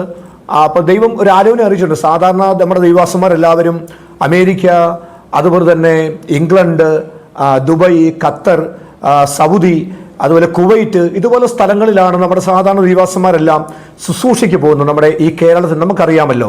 പക്ഷേ ദൈവം എന്നോടൊരു ആലോചന അറിയിച്ചു. നമ്മുടെ അഭിഷിക്തന്മാർ പോകുന്ന ഈ ആദ്യം പറഞ്ഞ മേലുദ്ധരിച്ച രാജ്യങ്ങളിൽ പോകുന്ന അപ്പുറമായി അവർ പോകാത്ത, അല്ലെങ്കിൽ സാധാരണക്കാരെ ശുശ്രൂഷയിൽ പോകാത്ത ചില രാജ്യങ്ങളിൽ ഞാൻ നിന്നെ കൊണ്ടുപോകും എന്ന് കർത്താവ് ഒരു ആലോചന എന്നെ അറിയിച്ചു. അങ്ങനെ വിയറ്റ്നാം, അതുപോലെ സിംഗപ്പൂർ, മലേഷ്യ, പിന്നെ ചൈന, ഇതുപോലുള്ള പിന്നെ കമ്മ്യൂണിസ്റ്റ് നാടുകളിൽ രഹസ്യമായും പരസ്യമായൊക്കെ ദൈവത്തെ ആരാധിക്കുന്ന സ്ഥലമുണ്ട്. അങ്ങനെ ചില രാജ്യങ്ങളിലാണ് ദൈവം എന്നെ കൊണ്ടുപോകുന്നത്. കഴിഞ്ഞ ഒരാഴ്ചയ്ക്ക് മുമ്പ് ഞാൻ വിയറ്റ്നാമിലായിരുന്നു. ശുശ്രൂഷയോടുള്ള ബന്ധത്തിൽ ഞാൻ അവിടെയായിരുന്നു. ഇനിയും മറ്റ് 2 സ്ഥലങ്ങളിലേക്ക് എനിക്ക് വിസ വന്നിട്ടുണ്ട്. മറ്റൊരു കാര്യം കർത്താവിനെ അറിയിച്ചത് തമിഴ് ലാംഗ്വേജ് ആണ്.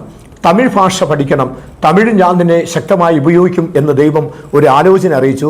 ഞാൻ ഏറ്റവും കൂടുതൽ എൻ്റെ ശുശ്രൂഷയുടെ മുഖത്ത് 70% ശുശ്രൂഷയിൽ ദൈവം എന്നെ ഉപയോഗിച്ചത് തമിഴ് മേഖലകളിലാണ്. സിംഗപ്പൂർ ആകട്ടെ, മലേഷ്യ ആകട്ടെ, വിയറ്റ്നാം ആകട്ടെ, ചൈന ആകട്ടെ, അപ്പോൾ സ്ഥലങ്ങളിലെല്ലാം തമിഴ് ചർച്ചുകളാണ്. അവിടെയെല്ലാം ഒരുപാട് വിശ്വാസികളാണ്. ഒരു 200 പേരിന് മുകളിലോട്ടുള്ള വിശ്വാസികൾ ആരാധിക്കുന്ന സഭകളാണ് അവിടെയെല്ലാം. അങ്ങനെ നിരവധി രാജ്യങ്ങളിൽ കർത്താവിനെ കൊണ്ടുപോയിട്ടുണ്ട്. ദൈവം അനുവദിച്ചാൽ 26-ാം തീയതി അടുത്ത രാജ്യത്തേക്ക് ഞാൻ പോവുകയാണ്. ഓക്കെ പാസ്റ്റർ, ഈ നോർത്ത് ഇന്ത്യൻ സംസ്ഥാനങ്ങളിലുള്ള സുവിശേഷ വേലയുമായി ബന്ധപ്പെട്ട് ഉത്തർപ്രദേശിലെ സുവിശേഷ വേല ചെയ്തു. അതിന് വലിയ തിക്താനുഭവങ്ങളൊക്കെ പാസ്റ്റർക്ക് നേരിടേണ്ടി വന്നു. ആ വിഷയത്തെക്കുറിച്ചൊന്ന് പറയാമോ? ഈ ഉത്തർപ്രദേശിലേക്ക് പോകാനുള്ള ഒരു ദൈവവിളി എന്തായിരുന്നു അതിൻ്റെ പിന്നിലൊരു പശ്ചാത്തലം? അതെന്തെങ്കിലും ദർശനം കാണുകയോ അല്ലെങ്കിൽ മറ്റു പാസ്റ്റേഴ്സിന്റെ വല്ല അഭിപ്രായങ്ങളാണോ? എന്താണ് അതിൻ്റെ ഒരു പിന്നിലുള്ള പശ്ചാത്തലം? അതോടൊപ്പം തന്നെ അവിടുത്തെ പാസ്റ്ററുടെ പ്രവർത്തനങ്ങളെ കുറിച്ചൊന്ന് വിവരിക്കാമോ? ഇന്നേക്ക് 11 വർഷങ്ങൾക്ക് മുൻപാണ്, കൃത്യമായി പറയുകയാണെങ്കിൽ 2014 നമ്മുടെ കേരളത്തിലെ മലയാളികൾ ആഘോഷിക്കുന്ന ഓണത്തിൻ്റെ ആ ദിവസങ്ങളിൽ ഞങ്ങളിവിടെ ഉപവാസമായിരുന്നു. അന്ന് രാത്രിയിൽ ദൈവം എന്നെ കാണിച്ചൊരു ദർശനമാണ്. UP ഉത്തർപ്രദേശ് എന്ന് കർത്താവിനെ എഴുതി കാണിച്ചിട്ട് ഒരുപാട് ബൈബിൾ രഹസ്യമായി സാധാരണ ബൈബിളൊക്കെ പെട്ടിക്കകത്താണ് വരുന്നത്.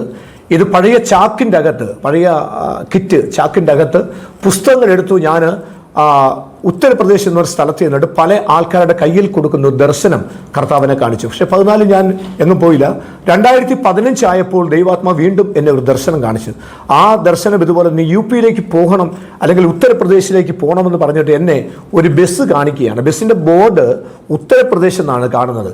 അങ്ങനെ എനിക്ക് മനസ്സിലായി എനിക്ക് UPയിലേക്ക് പോകണമെന്ന്. അങ്ങനെ 2016, 17, 18 അവിടെ ചെന്ന് ശുശ്രൂഷയുടെ പ്രാരംഭം കുറിക്കാൻ ദൈവം അവസരമൊരുക്കി. അത് പോകാനുള്ളൊരു കാരണമെന്ന് പറഞ്ഞാൽ ഈ UPയിലേക്ക് പോകാൻ ദൈവം പറഞ്ഞു. എങ്ങനെ പോകും? എനിക്ക് UPയിൽ ആരെയും അന്ന് പരിചയമില്ല. UPയിൽ ആരുമായിട്ട് വലിയൊരു ബന്ധമില്ല. UPയെ കുറിച്ച് കേട്ടിട്ടുണ്ട്, പക്ഷേ എനിക്ക് UPയുമായിട്ട് വലിയ പരിചയങ്ങളില്ല. അങ്ങനെ ഇരിക്കുന്ന സന്ദർഭത്തിൽ ഞാൻ ഒരിക്കൽ ഡൽഹിയിൽ ഒരു യോഗത്തിന് പോയി.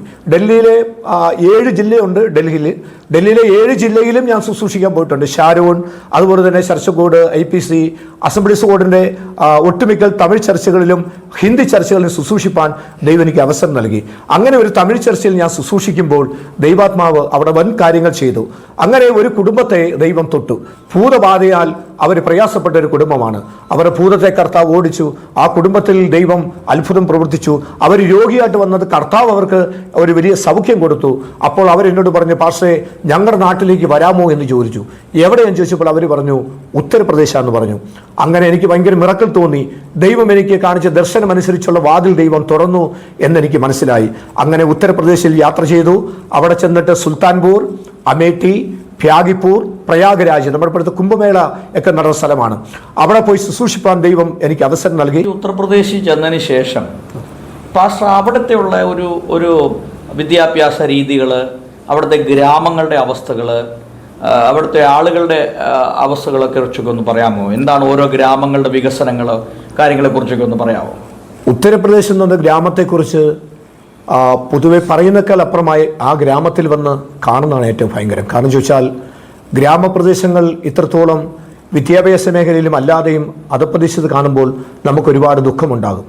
നല്ലൊരു ശതമാനം കുഞ്ഞുങ്ങളും സ്കൂളിൽ പോകുന്നുണ്ട്, പക്ഷേ ആരുടെയും പഠിത്തം പൂർത്തീകരിക്കാറില്ല. പല കുഞ്ഞുങ്ങളെ അവിടെ ചെന്നിട്ട് ഞാൻ തന്നെ സ്കൂളിൽ കൊണ്ടുപോയി ആക്കിയിട്ടുണ്ട്. 1-2 കുഞ്ഞുങ്ങളെ ഞാൻ തന്നെ നേഴ്സിംഗ് ഉൾപ്പെടെയുള്ള മറ്റ് ഡിഗ്രികളിൽ പഠിപ്പിക്കുന്നുമുണ്ട്. അപ്പോൾ അവിടുത്തെ ഗ്രാമത്തിൻ്റെ അവസ്ഥ വളരെ ദുഃഖമാണ്. 100 വീടുണ്ടെങ്കിൽ 90 വീടുകൾക്കും വാതിലില്ല, ജനലില്ല. തറയിലൊന്നും സിമെൻ്റ് പോലും ഇട്ടിട്ടില്ല. ഗ്രാനൈറ്റോ ടൈലൊന്നും കാര്യം പറയുക പോലും വേണ്ട. അവിടെ മൺതറകളാണ്. അതിൻ്റെ അകത്താണ് ഞങ്ങളും ദൈവത്തെ ആരാധിക്കുന്നത്. ആ മൺതറയിലാണ് ഞങ്ങൾ കിടക്കുന്നത്. ചില വീടുകൾ, എല്ലാ വീട്ടിലും ഭയങ്കര ചൂടുള്ള സമയത്ത് ചൂടും തണുപ്പുള്ള സമയത്തും തണുപ്പായതുകൊണ്ട് ഒറ്റമുറി വീടാണ്. കൂടിപ്പോയാൽ 2 മുറി. അതിന് പുറത്തായിട്ട് പുൽക്കൂട് പോലെ ഉണ്ടാക്കിയിട്ട് അതിനകത്താണ് അവരുടെ കിച്ചൺ.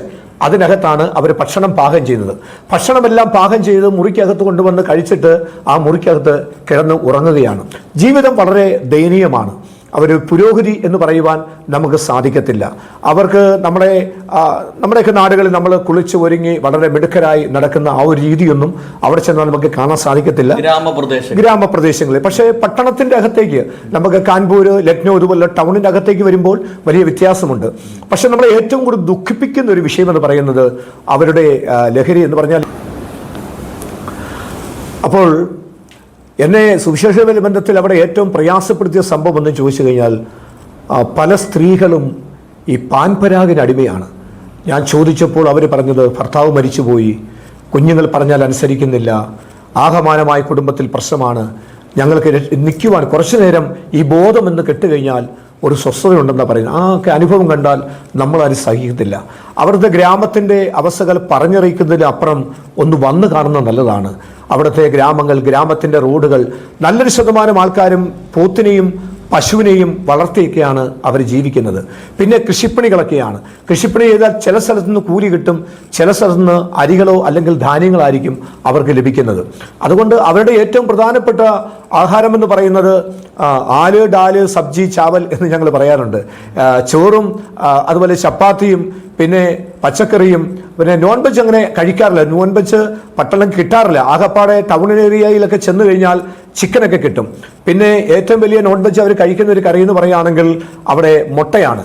ആണുങ്ങളൊക്കെ കുറച്ച് നോൺ വെജ് കഴിക്കുമെങ്കിലും പെണ്ണുങ്ങൾ, സ്ത്രീകൾ 90% പേരും അവർ പച്ചക്കറി മാത്രമാണ് കഴിക്കാറ്. അങ്ങനെ ഒരുപാട് വ്യത്യസ്തമാണ് അവരുടെ ജീവിതം നമ്മുടെ ജീവിതമായിട്ട് നോക്കുമ്പോൾ. അവരവരുടെ നാട് വിട്ട് പുറത്തേക്ക് പോകുന്നില്ല. അവരുടെ ഒരു ആയുഷ്കാലം മുഴുവനും ആ ഗ്രാമവുമായിട്ട് ബന്ധപ്പെട്ടവരങ്ങ് തീർക്കുകയാണ്. പിന്നെ അവർ അടുത്തൊരു ഗ്രാമത്തിലേക്ക് പോകുക എന്ന് പറഞ്ഞാൽ ഒരു വിവാഹമൊക്കെ വന്നെങ്കിൽ മാത്രമേ പോകാറുള്ളൂ. ഒരു ഗ്രാമത്തിൽ 100 കുടുംബമുണ്ടെങ്കിൽ 4-5 കുടുംബങ്ങൾ മാത്രമാണ് എവിടെയെങ്കിലുമൊക്കെ ഒരു യാത്ര പോകുന്നത്. ഒരു ജില്ല വിട്ടുപോലും പോകുന്നത് വളരെ വിരളമാണ്. അങ്ങനെ അവരുടെ ജീവിത സാഹചര്യങ്ങളും അനുഭവങ്ങളൊക്കെ കേട്ടാൽ വളരെ ദുഃഖമാണ്. മദ്യപാന രീതികളും അതുപോലെയുള്ള ഈ പുകയില ഉൽപ്പന്നങ്ങളെ കുറിച്ചും പറയാം. അതായത് നമ്മുടെ നാടൻ ചാരായം അവിടെ നിരോധിച്ചിട്ടില്ല. അവിടെ പ്രധാനപ്പെട്ട സംഭവം എന്ന് പറഞ്ഞാൽ കഞ്ചാവാണ്. കഞ്ചാവ് എല്ലാ വീടിന്റെ പരിസരത്തും ആൾക്കാർ വളർത്തുന്നതല്ല, നമ്മൾ അങ്ങനെ തെറ്റിദ്ധരിക്കണ്ട. നമ്മുടെ നാടുകളിലൊക്കെ കമ്മ്യൂണിസ്റ്റ് വെച്ച ഈ പുല്ലൊക്കെ വളരുന്ന പോലെ ചില സ്ഥലങ്ങളിൽ കഞ്ചാവ് ചുമ്മാ വളർന്നു കാടാ, ഒരു സാധാരണ കാടാ. പക്ഷെ ആ സാധനം കയ്യിൽ പറിച്ചെടുത്ത് ചെറുപ്പക്കാർ ഈ കയ്യിൽ ഇങ്ങനെ അത് ചുരുട്ടി ഞെരടിക്കൊണ്ട് അവർ വഴിയെ നടന്നു പോകും. കുറച്ച് ദൂരം ചെന്ന് കഴിയുമ്പോഴത്തേന് ഈ ആകപ്പാടമായി ഞെരടി ആ കഞ്ചാവ് കിളുന്ത് ഭാഗമാണ് പിടിച്ച് ഞെരടുന്നത്. എന്നിട്ട് താഴോട്ടിടും. ഇട്ടതിന് ശേഷം ഈ 2 കൈയും നല്ലപോലെ ഇരുത്തി അവരിങ്ങനെ ഉരുട്ടുമ്പോൾ ചെളി പോലെ ഒരു സാധനം ഇങ്ങനെ ഉരുണ്ടു വരും. ആ ഉരുണ്ടു വരുന്ന സാധനം എടുത്ത് അവർ നാക്കിനടിയിൽ വെച്ച് ലഹരിയാകും. ചില സ്ഥലങ്ങളിൽ ചെന്ന് കഴിഞ്ഞാൽ ഈ കഞ്ചാവ് രഹസ്യമായി ഉണക്കിയിട്ട് അവർ ഏതൊക്കെ സ്ഥലത്തോട്ട് ഏതൊക്കെ സ്റ്റേറ്റിലോട്ട് കൊണ്ടുപോകുന്നു എന്ന് എനിക്ക് പറയാൻ പറ്റത്തില്ല. കാരണം ഞാൻ കണ്ടിട്ടില്ല, എനിക്കറിയത്തില്ല. പക്ഷെ പറിക്കുന്നതും ഇത് ഉണക്കുന്നതും ഞാൻ കണ്ടിട്ടുണ്ട്. ഇവർ മദ്യത്തിൻ്റെ ലഹരി. കാരണം ഒരു ടൗണിൽ സുൽത്താൻപൂർ എന്ന് പറഞ്ഞ ടൗണിലൊക്കെ ചെന്ന് കഴിഞ്ഞാൽ ഏറ്റവും കൂടുതൽ പട്ടച്ചാരായം അല്ലെങ്കിൽ ഏറ്റവും കൂടുതൽ ഈ ബ്രാൻഡ് വിൽക്കുന്ന സ്ഥലമാണ്. ബ്രാൻഡ് ഇതൊക്കെ പറയുന്നേ ഉള്ളൂ, ഒരു കളർ ഉണ്ടെന്നേ ഉള്ളൂ. പക്ഷേ വാട്ടുചാരായത്തിൽ കളർ ചേർത്ത പോലെയാണ് അവിടെയുള്ള ഒരാൾ പറഞ്ഞപ്പോൾ, ഒരു മലയാളി പറഞ്ഞപ്പോൾ എനിക്ക് വലിയ അത്ഭുതം തോന്നി. ഒരു ട്രാവൽ ഏജന്റുമായി ഞാൻ പരിചയപ്പെട്ടു. അദ്ദേഹം പറഞ്ഞത്, സാറേ ഇത് ബ്രാൻഡി ഒന്നുമല്ല, വാറ്റുചാരായത്തിനകത്ത് കളറൊഴിച്ച് കടിഞ്ചായ കളറൊഴിച്ച് ഇമാർ കൊടുക്കുന്നതാണ്, ഇമാർ വീടുകളിൽ വാറ്റുന്നത്. അപ്പം ഞാൻ ചോദിച്ചു, പിടിക്കത്തില്ലേ? ആര് പിടിക്കാനാ? ആരും പിടിക്കത്തില്ല. പിടിക്കാൻ വരുന്നതും കൂടെ ചിലപ്പോൾ കുടിച്ചിട്ടാണ് പോകുന്നത്. ആ ഒരു തലത്തിലാണ് അവിടെ പോകുന്നത്. ഒരു റെസ്പെക്റ്റ് ഇല്ല. പോലീസ് ഉദ്യോഗസ്ഥന്മാരോട് ഒരു ബഹുമാനമില്ല, റെസ്പെക്റ്റ് ഇല്ല. അവരാണെങ്കിലും അവരുടെ യൂണിഫോമായിട്ട് ബന്ധപ്പെട്ട ഒരു ബഹുമാനം അവരും കാണിക്കാറില്ല. അതൊക്കെ കണ്ടു കഴിയുമ്പോൾ വളരെ ദുഃഖമാണ്. ട്രാഫിക് നിയമം എന്ന് പറഞ്ഞ സംഭവം നമ്മുടെ അവിടെ ചെന്ന് കഴിഞ്ഞാൽ നമുക്ക് കാണാൻ സാധിക്കത്തില്ല. ഹെൽമെറ്റ് എന്ന് പറഞ്ഞ സംഭവം അവിടെ കാണുവാൻ കഴിയത്തില്ല. ഒരു വല്ലാത്ത തരത്തിലെ ജീവിതമാണ്. ഓരോ ദിവസവും തള്ളി നീക്കുന്നു, എങ്ങനെയോ ജീവിക്കുന്നു, കഴിക്കണം എന്നുള്ള അപ്പുറമായി മറ്റൊന്നും കാണുവാൻ നമുക്ക് കഴിയത്തില്ല. ഒരു പുരോഗതിയില്ല. അത് വിദ്യാഭ്യാസ മേഖലയിലായാലും കുടുംബ ബന്ധത്തിലായാലും കുടുംബ മേഖലയിലായാലും ആ ഒരു പുരോഗതി നമുക്കിവിടെ കാണുവാൻ കഴിയത്തില്ല എന്നുള്ളത് ഒരു യാഥാർത്ഥ്യമാണ്. പാസ്റ്റർ, ഈ ഉത്തർപ്രദേശിലെ സുവിശേഷ വേലയായി ബന്ധപ്പെട്ട് പല പ്രാവശ്യം ആക്രമണം പാസ്റ്റർക്ക് ഏൽക്കേണ്ടി വന്നിട്ടുണ്ട്. അതിൻ്റെ ഒന്നും ഒരു പശ്ചാത്തലം ഒന്ന് വിവരിക്കാമോ? അതോടൊപ്പം ഞാൻ മനസ്സിലാക്കുന്നത് പാസ്റ്റർ ചില നാളുകൾ ജയിലിൽ കിടന്നു എന്നാണ് ഞാൻ മനസ്സിലാക്കുന്നത്. ആ പശ്ചാത്തലം ഒന്ന് വിവരിക്കാം. എത്ര പ്രാവശ്യം പാസ്റ്റർക്ക് ഉപദ്രവങ്ങൾ ഏറ്റിട്ടുണ്ട്? എത്ര പ്രാവശ്യം ജയിലിൽ പോകേണ്ടതായിട്ട് വന്നിട്ടുണ്ട്? അവിടെ സുവിശേഷമലയുമായി ബന്ധപ്പെട്ട് ഉള്ള എല്ലാ സംഭവങ്ങളും നമുക്ക് തുറന്നു പറയാൻ കഴിയത്തില്ലെങ്കിലും 1-2 കാര്യങ്ങൾ പറഞ്ഞുതരാം. ഉപദ്രവം 2 പ്രാവശ്യം ഉണ്ടായിട്ടുണ്ട്. ഒരു പ്രാവശ്യം ഞങ്ങളെ കൊല്ലുവാൻ വേണ്ടി കാത്തിരുന്നു. അതീവ രഹസ്യമായിട്ടാണ് അവരന്ന് ഞങ്ങളെ പിടികൂടിയത്. പക്ഷേ അന്ന് ചില പ്രത്യേക സംഭവങ്ങൾ അവിടെ ഉണ്ടായപ്പോൾ ഞങ്ങളെ അവർ വിട്ടതാണ്. അതിൻ്റെ ഒരു കാരണം എന്ന് പറഞ്ഞാൽ ഒരു പ്രാവശ്യം സുവിശേഷ വിരോധികൾ ഞങ്ങൾ 3 പേരെ ഒരുമിച്ച് അവർ ഉപദ്രവിച്ചു. എൻ്റെ തലയിൽ കൂടെ പശുവിൻ്റെ ചാണകം കലക്കിയിട്ട് മനുഷ്യൻ്റെ വിസർജനം കൂടെ അതിനകത്തിട്ട് കമ്പിട്ട് കലക്കിയിട്ട് അത് തലയിൽ കൂടെ ഒഴിച്ചിട്ട് ഷർട്ട് ഊരി പാൻറ് ഊരി കളഞ്ഞിട്ട് പറ്റുവസ്ത്രം മാത്രം ധരിച്ച് തലയിൽ കൂടെ ഈ വിസർജനം ഒഴിച്ചിട്ട് എന്നെ 1.5 കിലോമീറ്റർ നടത്തിയിട്ടുണ്ട്. അന്ന് അവർ 2 പ്രാവശ്യം പുറകിൽ നിന്ന് ഒന്ന് തല്ലി എന്നുള്ളത് മാത്രമേ ഉള്ളൂ. 2ാമത്തെ പ്രാവശ്യം പിടിച്ചപ്പോൾ 7-8 പേര് കൂടി ഞങ്ങളെ ഒരുപാട് ഉപദ്രവിച്ചു. അന്ന് ഞങ്ങളെ കൊന്നുകളയുമായിരുന്നു. നിസ്സാരമായിട്ട് കൊല്ലാൻ അവർ പ്ലാനിട്ടെ. അവർക്ക് അവരുടേതായിരിക്കുന്ന പിന്നെ മതത്തിൻ്റെയോ പാർട്ടിയുടെയോ ഗ്രാഫ് വളർത്താൻ വേണ്ടി ഞങ്ങളെ കൊല്ലുവാൻ അവർ പ്ലാനിട്ട് എല്ലാ സജ്ജീകരണം ചെയ്തു. പക്ഷേ ഞങ്ങളെ അവർ തന്നെ നിന്ന് കൊന്നു കഴിഞ്ഞാൽ ഏകദേശം 8-9 പേരേ ഉള്ളൂ. വലിയൊരു ആൾക്കൂട്ട ആക്രമണം നടന്നാൽ കേസില്ലെന്ന് ആ കൂട്ടത്തിൽ ഒരാൾ പറഞ്ഞു. എന്നിട്ട് ഞങ്ങളെ പിടിച്ചു വെച്ചിട്ട് ദൂരെ നിന്ന് കുറേ ആൾക്കാരെ അവർ വിളിച്ചു വരുത്തി. ആ ദൂരെ നിന്ന് ആൾക്കാർ വരുന്ന വഴിയിൽ ഒരു ചെറിയ ഇടുങ്ങിയ പാലത്തിൻ്റെ അവിടെ വന്ന് ട്രാക്ടറിൻ്റെ ബാക്കിലത്തെ 2 വീലും ജാമായി. അവർക്ക് വരുവാൻ കഴിഞ്ഞില്ല. ആ വഴി ബ്ലോക്കായി പോയി. അന്ന് അവരകത്ത് തന്നെ കൂട്ടയടിയുണ്ടായി. അന്ന് ദൈവം ഞങ്ങളെ അത്ഭുതകരമായി വിടുവിച്ചതാണ്. അന്ന് അവർ വന്നിരുന്നെങ്കിൽ ഇന്ന് ഈ ഇൻ്റർവ്യൂവിന് ഞാൻ ഇവിടെ കാണുകയില്ല, എന്നെ കൊന്നേനും. അങ്ങനെ ആരംഭത്തിൽ അവർ ജയിലിൽ കൊണ്ടുപോയിട്ട് അവിടെ 32 ദിവസത്തോളം അവിടെ കൊണ്ടുപോയിട്ടു.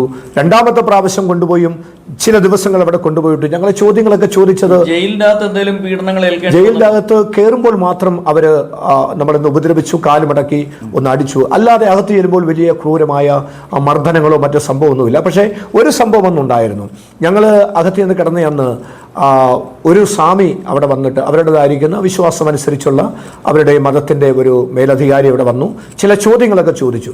അദ്ദേഹത്തിൻ്റെ ചോദ്യത്തിന് വ്യക്തമായ ഒരു മറുപടി പറഞ്ഞില്ല. കാരണം അദ്ദേഹം നമുക്കറിയാമല്ലോ, നമ്മൾ പരസ്യമായിട്ട് കാണുന്നതാണ്. പലരെ കൊണ്ടും അവർ ജയ് ശ്രീറാം വിളിപ്പിക്കുന്നത് നമ്മൾ കണ്ടിട്ടുണ്ട്. അങ്ങനെ അദ്ദേഹമാണ് എൻ്റെ അടുത്തിരുന്നു കൊണ്ട് എന്നെ തുപ്പി, എൻ്റെ ദേഹത്ത് തുപ്പിയിട്ട് അങ്ങനെ 1000 പ്രാവശ്യം പറയുവാണെങ്കിൽ താങ്കൾക്ക് ഇറങ്ങിപ്പോകാമെന്ന് പറഞ്ഞു. ഞാൻ അദ്ദേഹത്തോട് ചോദിച്ചു, ആ വാക്കിൻ്റെ അർത്ഥം നിങ്ങളത് പറയുവാണെങ്കിൽ ഞാൻ പറയാമെന്ന് പറഞ്ഞു.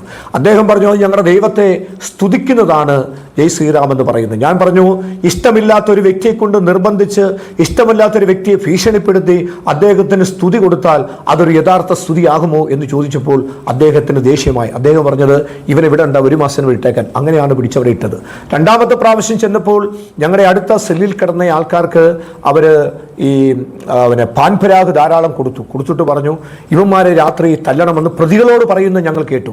എന്നാൽ അവരന്ന് രാത്രിയിൽ ഈ പാൻപരാഗ് കഴിച്ചിട്ട് കഞ്ചാവ് കഴിച്ചിട്ട് എങ്ങനെയാണ് ഈ ജയിലിൻ്റെ അകത്ത് അവർക്ക് പട്ടശാലം കിട്ടിയെന്ന് എനിക്ക് അറിയത്തില്ല.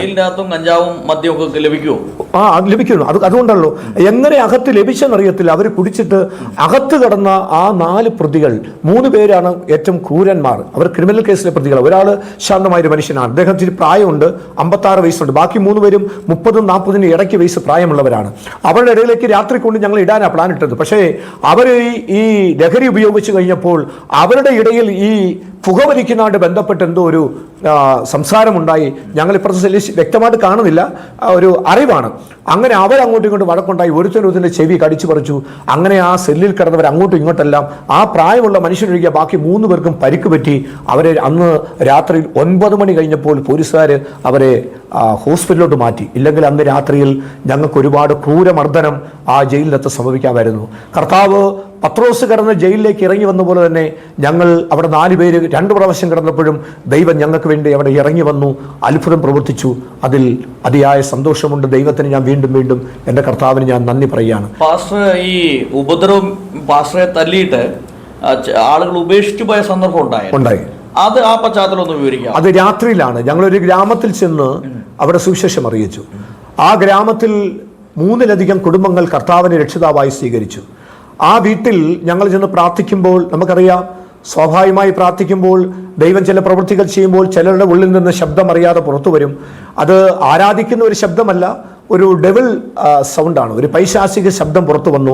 അത് മറ്റൊരാൾ കേട്ടപ്പോൾ അവരുടെ വീട്ടിൽ ആരോ ആരംഭത്തിൽ പറഞ്ഞത് മന്ത്രവാദികൾ വന്നു എന്നാണ്. കാരണം അവിടെ എല്ലാ വീടുകളിലും മന്ത്രവാദികൾ പോകാറുണ്ട്.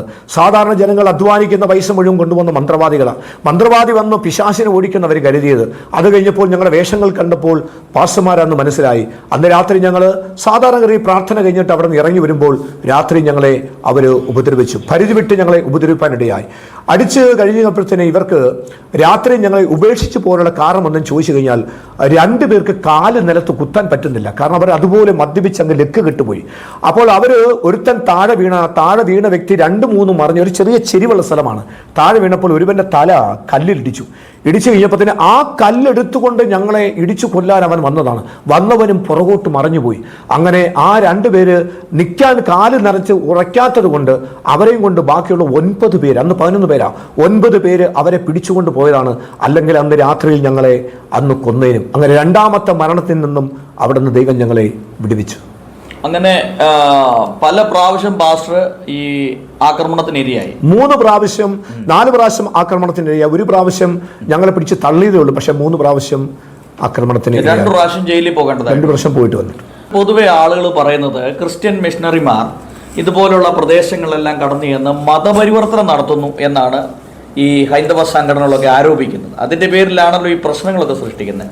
വാസ്തവത്തിൽ മതപരിവർത്തനമാണോ നടക്കുന്നത്, അതോ സാധാരണക്കാരുടെ ജനങ്ങളുടെ വികസനവുമായി ബന്ധപ്പെട്ട് അവർക്ക് വിദ്യാഭ്യാസം കൊടുക്കുക, എന്താണ് ശരിക്കും ഇതുമായി ബന്ധപ്പെട്ട് മതപരിവർത്തനം നടക്കുന്നുണ്ടോ? എന്താണ് ഇതിൻ്റെ ഒരു യഥാർത്ഥ കാരണം? വാസ്തവത്തിൽ അവിടെ നടക്കുന്നത് മതപരിവർത്തനമല്ല.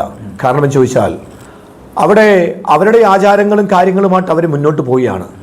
അവരനുഭവിക്കുന്ന വ്യതകളും, ഒരു കുടുംബത്തിൽ 4 മക്കളുണ്ടെങ്കിൽ 2 ആണും 2 പെണ്ണും ഉണ്ടെങ്കിൽ മനസ്സിലാക്കണം, പഠിക്കുന്ന കുഞ്ഞ് 5ഓ 6ഓ ക്ലാസ്സിൽ പോയി പിന്നെ പഠിക്കുന്നില്ല.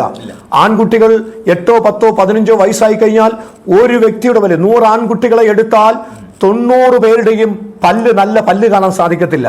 നമ്മൾ ചെന്ന് കഴിഞ്ഞാൽ തെരുവോരങ്ങൾ മുഴുവനും രക്തക്കളറിലെ തുപ്പലുകളാണ്. എന്തിലധികം ലക്നോയിലെ എയർപോർട്ടിൽ ചെന്നാൽ അവിടെ പോലും രക്തക്കളറിലെ തുപ്പലുകൾ കാണാൻ സാധിക്കും. കാരണം പാൻപരാഗ് അതുപോലെ ഉപയോഗിച്ചുകൊണ്ടാണ് ഇവർ നടക്കുന്നത്. നമ്മൾ ഇവരെ നടത്തുന്നത് ആരംഭത്തിൽ ഒരു ബോധവൽക്കരണമാണ്. ഇത് തെറ്റാണ് നമ്മൾ അവരെ പഠിപ്പിക്കുക ചെയ്യുന്നത്. അതിന് ആരോഗ്യത്തിനും അത് ഹാനികരമാണ്. അപ്പൊ ലഹരിയിൽ നിന്ന് അവരെങ്ങനെ രക്ഷ നേടാം എന്നുള്ള ഒരു കൗൺസിലിംഗ് ആണ് നമ്മൾ അവരെ കൊടുക്കുന്നത്. ഞാൻ സാധാരണഗതി പറയാറുണ്ട്, ഞാൻ അവരോട് പറയുന്ന ഒരു ഭാഗം ഇവിടെ ഞാൻ ഉദ്ധരിക്കട്ടെ. മദ്യമാരെയും നല്ലവരാക്കിയിട്ടില്ല, മദ്യമാരെയും നീതിമാന്മാരാക്കിയിട്ടില്ല. മദ്യം ആരുടെയും യശസ് ഉയർത്തിയിട്ടില്ല. ലഹരികൾ ആരെയും സമൂഹത്തിൽ മാന്യന്മാരാക്കി മാറ്റിയിട്ടില്ല. അതുകൊണ്ട് അത് ഉപേക്ഷിക്കൂ. നിങ്ങളുടെ കുടുംബത്തിൽ നിങ്ങളുടെ ഭാര്യയും മക്കളും അനുഭവിക്കേണ്ട നന്മകൾ നിങ്ങളെ കൊണ്ട് ഈ ചെയ്യിപ്പിക്കുന്ന പിശാചാന്ന് പറഞ്ഞപ്പോൾ അവരുടെ ചോദ്യമായിരുന്നു, എൻ്റെ അനുഭവം പറയാം, ഏത് പിശാചാന്ന്? അപ്പോഴാണ് ഞാൻ പറഞ്ഞത്, നിങ്ങളെ കൊണ്ട് ചെയ്യിപ്പിക്കുന്നത് പാപമാണ്. പാപത്തിന്റെ പിന്നിൽ പ്രവർത്തിക്കുന്ന ഒരു പൈശാചിക ശക്തിയാണ്. അത് വ്യക്തമായി പറഞ്ഞു കൊടുത്തപ്പോൾ അവരുടെ ജീവിതത്തിൽ അവരാവശ്യപ്പെടുന്നത് ഒന്ന് പ്രാർത്ഥിക്കാമോ എന്നാണ്. പ്രാർത്ഥിച്ചിട്ട് നിങ്ങൾക്ക് താല്പര്യമുണ്ടെങ്കിൽ, ഒരു മാറ്റമുണ്ടെങ്കിൽ വരാൻ പറയും. പിറ്റേ ദിവസം അവർ നമ്മുടെ അടുക്കൽ വരും, വന്ന് പ്രാർത്ഥിക്കും. നമ്മൾ അവർക്ക് വേണ്ടി പ്രാർത്ഥിക്കും. ആ വ്യക്തിക്ക് മാറ്റമുണ്ടാകും. ആ സമൂല മാറ്റം, ആ ദൈവത്തിന്റെ ക്രിയ ആ കുടുംബത്തിൽ ആഹ്വാനമായി നടക്കും. നടന്നു കഴിയുമ്പോൾ ആ കുടുംബം രക്ഷയിലേക്ക് വരും. അല്ലാതെ പലരും പറയുന്ന പോലെ പൈസ കൊടുത്ത് നമ്മൾ മതം മാറ്റുമല്ല. സത്യം ഇത് അവിടെ പ്രധാനമായിട്ട് ഈ നാടൻ ചാരായം ഇതുവരെ നിരോധിച്ചിട്ടില്ല. ഇല്ല, അത് സർക്കാർ വിൽക്കുന്നുണ്ട് ദാരു പട്ടികയിൽ കൂടെ. അതോടൊപ്പം തന്നെ ദേശീയ ദാരു എന്നാണ് പറയുന്നത്. അതോടൊപ്പം തന്നെ വാറ്റി കുടിക്കുന്നുമുണ്ട്. അപ്പം പ്രധാനമായിട്ടും ഈ സമൂഹത്തിൻ്റെ മുഖ്യധാരയിലുള്ള ആളുകളല്ല, അതായത് സാമ്പത്തികപരമായി വളരെ പിന്നോക്കം നിൽക്കുന്ന ആളുകളാണ് കൂടുതലും മദ്യപാനവും കഞ്ചാവും ലഹരികളൊക്കെ ഉപയോഗിക്കുന്നത്. അപ്പൊ ഇങ്ങനെയുള്ള ആളുകൾക്ക് ഒരു ബോധവൽക്കരണമാണ് ശരിക്കും പറഞ്ഞാൽ മിഷണറിമാർ കൊടുക്കുന്നത്, അല്ലേ? സത്യത്തിൽ മിഷണറിമാർ ഓടി അവിടെ ചെന്നിട്ട് ആരും അവിടെ യേശുവിന് വേണ്ടി ജീവിക്കുക, കർത്താവിനായി ജീവിക്കുന്നു പറയുകയല്ല ചെയ്യുന്നത്. അവരുടെ ജീവിത പശ്ചാത്തലം കണ്ടുകൊണ്ട് അവർക്ക് ആദ്യം ചെയ്യുന്നത് ഒരു ബോധവൽക്കരണമാണ്. അവരുടെ മദ്യപാനം, പുകവലി, കഞ്ചാവ്, ഏറ്റവും കൂടുതൽ അവിടെ വിറ്റഴിക്കപ്പെടുന്ന സാധനമാണ് പാൻപരാഗ് എന്ന് പറയുന്നത്. ഈ സാധനം കുഴച്ച് ചുണ്ടത്തട്ടി വെച്ച് കഴിഞ്ഞാൽ എത്ര പേരാണ് ക്യാൻസർ ബാധിതരായി ജീവിക്കുന്നത്? എത്രയോ പേരാണ്, എത്രയോ ചെറുപ്പക്കാരാണ് ക്യാൻസർ രോഗികൾ. എൻ്റെ അടുക്കൽ പ്രാർത്ഥിക്കാൻ വന്ന നല്ലൊരു ശതമാനം ചെറുപ്പക്കാരുടെ വായ്ക്കകത്ത് ക്യാൻസറാണ്. അവർക്കെല്ലാം കർത്താവ് വിടുതൽ കൊടുത്തത് അവരുടെ ജീവിതത്തിലെ അവരുടെ സമർപ്പണം കണ്ടുകൊണ്ടാണ്. ഇനി എനിക്ക് സൗഖ്യം തന്ന യേശുവിനെ എനിക്ക് മതി, ഈ ലോകം എനിക്ക് വേണ്ട എന്ന് പറഞ്ഞ് അവരുടെ പാരമ്പര്യത്തെക്കാൾ, ആചാരങ്ങളെക്കാൾ, അനുഷ്ഠാനങ്ങളെക്കാൾ, കർമ്മകാണ്ഡങ്ങളെക്കാൾ അവർ ദൈവത്തിന് മുൻതൂക്കം കൊടുത്ത് അവർ ജീവിതം ദൈവത്തിന് സമർപ്പിച്ചതുകൊണ്ട് വലിയ സമൂല പരിവർത്തനമാണ് അവരുടെ ജീവിതത്തിൽ നടക്കുന്നത്. അത് മതപരിവർത്തനമല്ല, അവരുടെ മനസ്സിന് ദൈവം കൊടുക്കുന്ന ഒരു പരിവർത്തനമാണ്. അവർ മാനസാന്തരപ്പെട്ടതുകൊണ്ട് അവർ ദേശത്ത് മാന്യരായി ജീവിക്കുന്നതാണ്. പാസ്റ്റർ 2 പ്രാവശ്യം ജയിലിൽ പോയി. ഒരു പ്രാവശ്യം 30-ലധികം ദിവസങ്ങൾ ജയിലിൽ കിടന്നു. ഏതാണ്ട് 3 പ്രാവശ്യത്തിലധികം പാസ്റ്റർ ആക്രമിക്കപ്പെട്ടു. ഒരു പ്രാവശ്യം പാസ്റ്ററെ അവർ ഉപദ്രവിച്ചിട്ട് മരിച്ചു എന്ന് കണ്ട് ഉപേക്ഷിച്ചിട്ട് പോയി. പിന്നീട് നമ്മളോട് പറഞ്ഞു മലിനജലം തലയിൽ കൂടെ ഒഴിച്ചു, പാൻറ്റും ഷർട്ടും എല്ലാം ഊരിച്ചു, റോഡിൽ കൂടെ നടത്തി. ഇത്രയെല്ലാം ആക്രമണങ്ങൾ. പാസ്റ്ററെ സംബന്ധിച്ച് നാട്ടിൽ ജീവിക്കാൻ ചുറ്റുപാടുള്ള ആളാണ്. ഞാനിപ്പോൾ ഈ പാസ്റ്റർ വീട്ടിലായിരിക്കുന്നത്. ജീവിക്കാൻ ചുറ്റുപാടുള്ള ആളാണ്, നല്ല ശുശ്രൂഷയുള്ള ആളാണ്. അതായത് ഈ കേരളത്തിലെ ലോകത്തിൻ്റെ വിവിധ ഭാഗങ്ങളിൽ പോയി ശക്തമായി പ്രസംഗിക്കുകയും പ്രവചിക്കുകയും ബൈബിൾ പഠിക്കുകയും ചെയ്യുന്ന ആളാണ്. ഇത്രയും ശക്തനായി വേല ചെയ്യുന്ന ഒരു പാസ്റ്ററെ സംബന്ധിച്ചിടത്തോളം ഇത്രയും അപമാനവും കഷ്ടതയും പ്രയാസവും തല്ലും ജയിലും എല്ലാം സഹിച്ചുകൊണ്ട് പിന്നെയും ഈ നോർത്ത് ഇന്ത്യൻ സ്ഥലങ്ങളിൽ പോയി സുവിശേഷം അറിയിക്കുന്നതിൻ്റെ ഒരു ഛേദോവികാരം എന്താണ് പാസ്റ്റർ ഇങ്ങനെ ചെയ്യാനുള്ള കാരണം എന്താണ്? അതിന് പ്രധാനപ്പെട്ട 4 കാരണങ്ങളാണ്. കേരളത്തിൽ നമ്മുടെ കർത്താവിൻ്റെ വേല എല്ലാ സംഘടനകളും വളരെ ഭംഗിയായിട്ട് ചെയ്യുന്നു, ഞാൻ എല്ലാവരെയും ബഹുമാനിക്കുന്നു. പക്ഷേ ഇവിടെ ഉള്ളതിനേക്കാൾ ഒരു പ്രത്യേകത എന്ന് ചോദിച്ചാൽ, ഒന്നാമത്തെ കാര്യം അവിടെ വേല ചെയ്യുവാനുണ്ടാകുന്ന പ്രചോദനം. അവർ രക്ഷയിലേക്ക് വന്നു കഴിഞ്ഞാൽ ജീവൻ കൊടുത്തും അവരവിടെ നിൽക്കും. രണ്ടാമത്തെ കാര്യം, ആരാധിക്കുവാനുള്ള മറ്റുള്ള സ്വാതന്ത്ര്യങ്ങൾ അവിടെ ഇല്ല, ആരാധിക്കുവാനുള്ള സ്ഥലമില്ല, നിലത്തിരുന്നു കൊണ്ടാണ് ആരാധിക്കുന്നത്. ചുട്ടുപഴുത്ത വെയിലിൽ വൃക്ഷത്തിന് ചുവട്ടിലേക്ക് ഇരുന്ന് ആരാധിക്കുന്നു. മറ്റൊന്ന് കേൾക്കണോ, ഏറ്റവും കൂടുതൽ പവർ കട്ടുള്ളത് അവിടെയാണ്. ഗ്രാമത്തിന്റെ അകത്ത് ചിലപ്പോൾ 2 ദിവസം 3 ദിവസം വരെ പവർ കട്ട് കറണ്ടില്ല. ഒരു ദിവസം 6 മണിക്കൂറിൽ കുറഞ്ഞ് പവർ കട്ട് ഇല്ലാത്ത ഗ്രാമങ്ങൾ വളരെ വിരളമാണ്. ചില ടൗൺ ഏരിയ മാത്രമേ ഉള്ളൂ 12 മണിക്കൂർ അല്ലെങ്കിൽ 24 മണിക്കൂറും കറണ്ട് ഉള്ളത്. അപ്പോൾ ഈ കഷ്ടങ്ങളൊക്കെ സഹിച്ച് അവർ സുവിശേഷകരുടെ ബന്ധത്തിൽ അവർ ദൈവത്തിന് വേണ്ടി നിൽക്കുന്നു എന്നുള്ളതാണ് ഒന്നാമത്തെ കാരണം. രണ്ടാമത്തെ കാരണം എന്ന് പറഞ്ഞാൽ, അവര് കർത്താവിൻ്റെ നാമത്തിന് വേണ്ടി അവർ അത്ര വിശ്വസിയോടെ നിൽക്കുമ്പോൾ തന്നെ മറ്റുള്ളവരെ നേടുവാൻ നമ്മുടെ കൂടെ അവർ യത്നിക്കുന്നവരാണ്, അവർ കഷ്ടപ്പെടുന്നവരാണ്. അതാണ് രണ്ടാമത്തെ കാര്യം. മൂന്നാമത്തെ കാര്യം എന്ന് പറഞ്ഞാൽ, മറ്റുള്ളവരുടെ കുറവുകളും കുറ്റങ്ങളും മറ്റുള്ളവരുടെ ശുശ്രൂഷയിൽ വന്ന പരാജയങ്ങളും അങ്ങനെ ബലഹീനതകളും പറഞ്ഞു നടക്കുവാൻ അവർക്ക് സമയമില്ല. അവരുടെ കൃഷിപ്പണികൾ ചെയ്ത് അവർ ജീവിക്കും. ശേഷിക്കുന്ന സമയം ഒരുമിച്ചിരുന്നു കൊണ്ട് പാടുവാനും പ്രാർത്ഥിക്കുവാനും അവർ സമയമെടുക്കും. നാലാമത്തെ വളരെ പ്രധാനമുള്ള കാര്യം, ദൈവദാസന്മാരെ പൗലോസ് പറയുന്നുണ്ട്, ആരംഭത്തിൽ കാണുമ്പോൾ നിങ്ങൾ എനിക്ക് കണ്ണ് വരെ ചൂഴ്ന്നു തരുമായിരുന്നു, പിന്നീട് അതില്ലെന്നാണ് പൗലോസ് പറയുന്നത്. എന്ന് പറഞ്ഞാൽ ഇവര് ആരംഭത്തിൽ കണ്ടപ്പോഴുള്ള ആ ബഹുമാനവും സ്നേഹവും ഇന്നും ചെന്ന് കണ്ടാൽ അതുണ്ടാകും.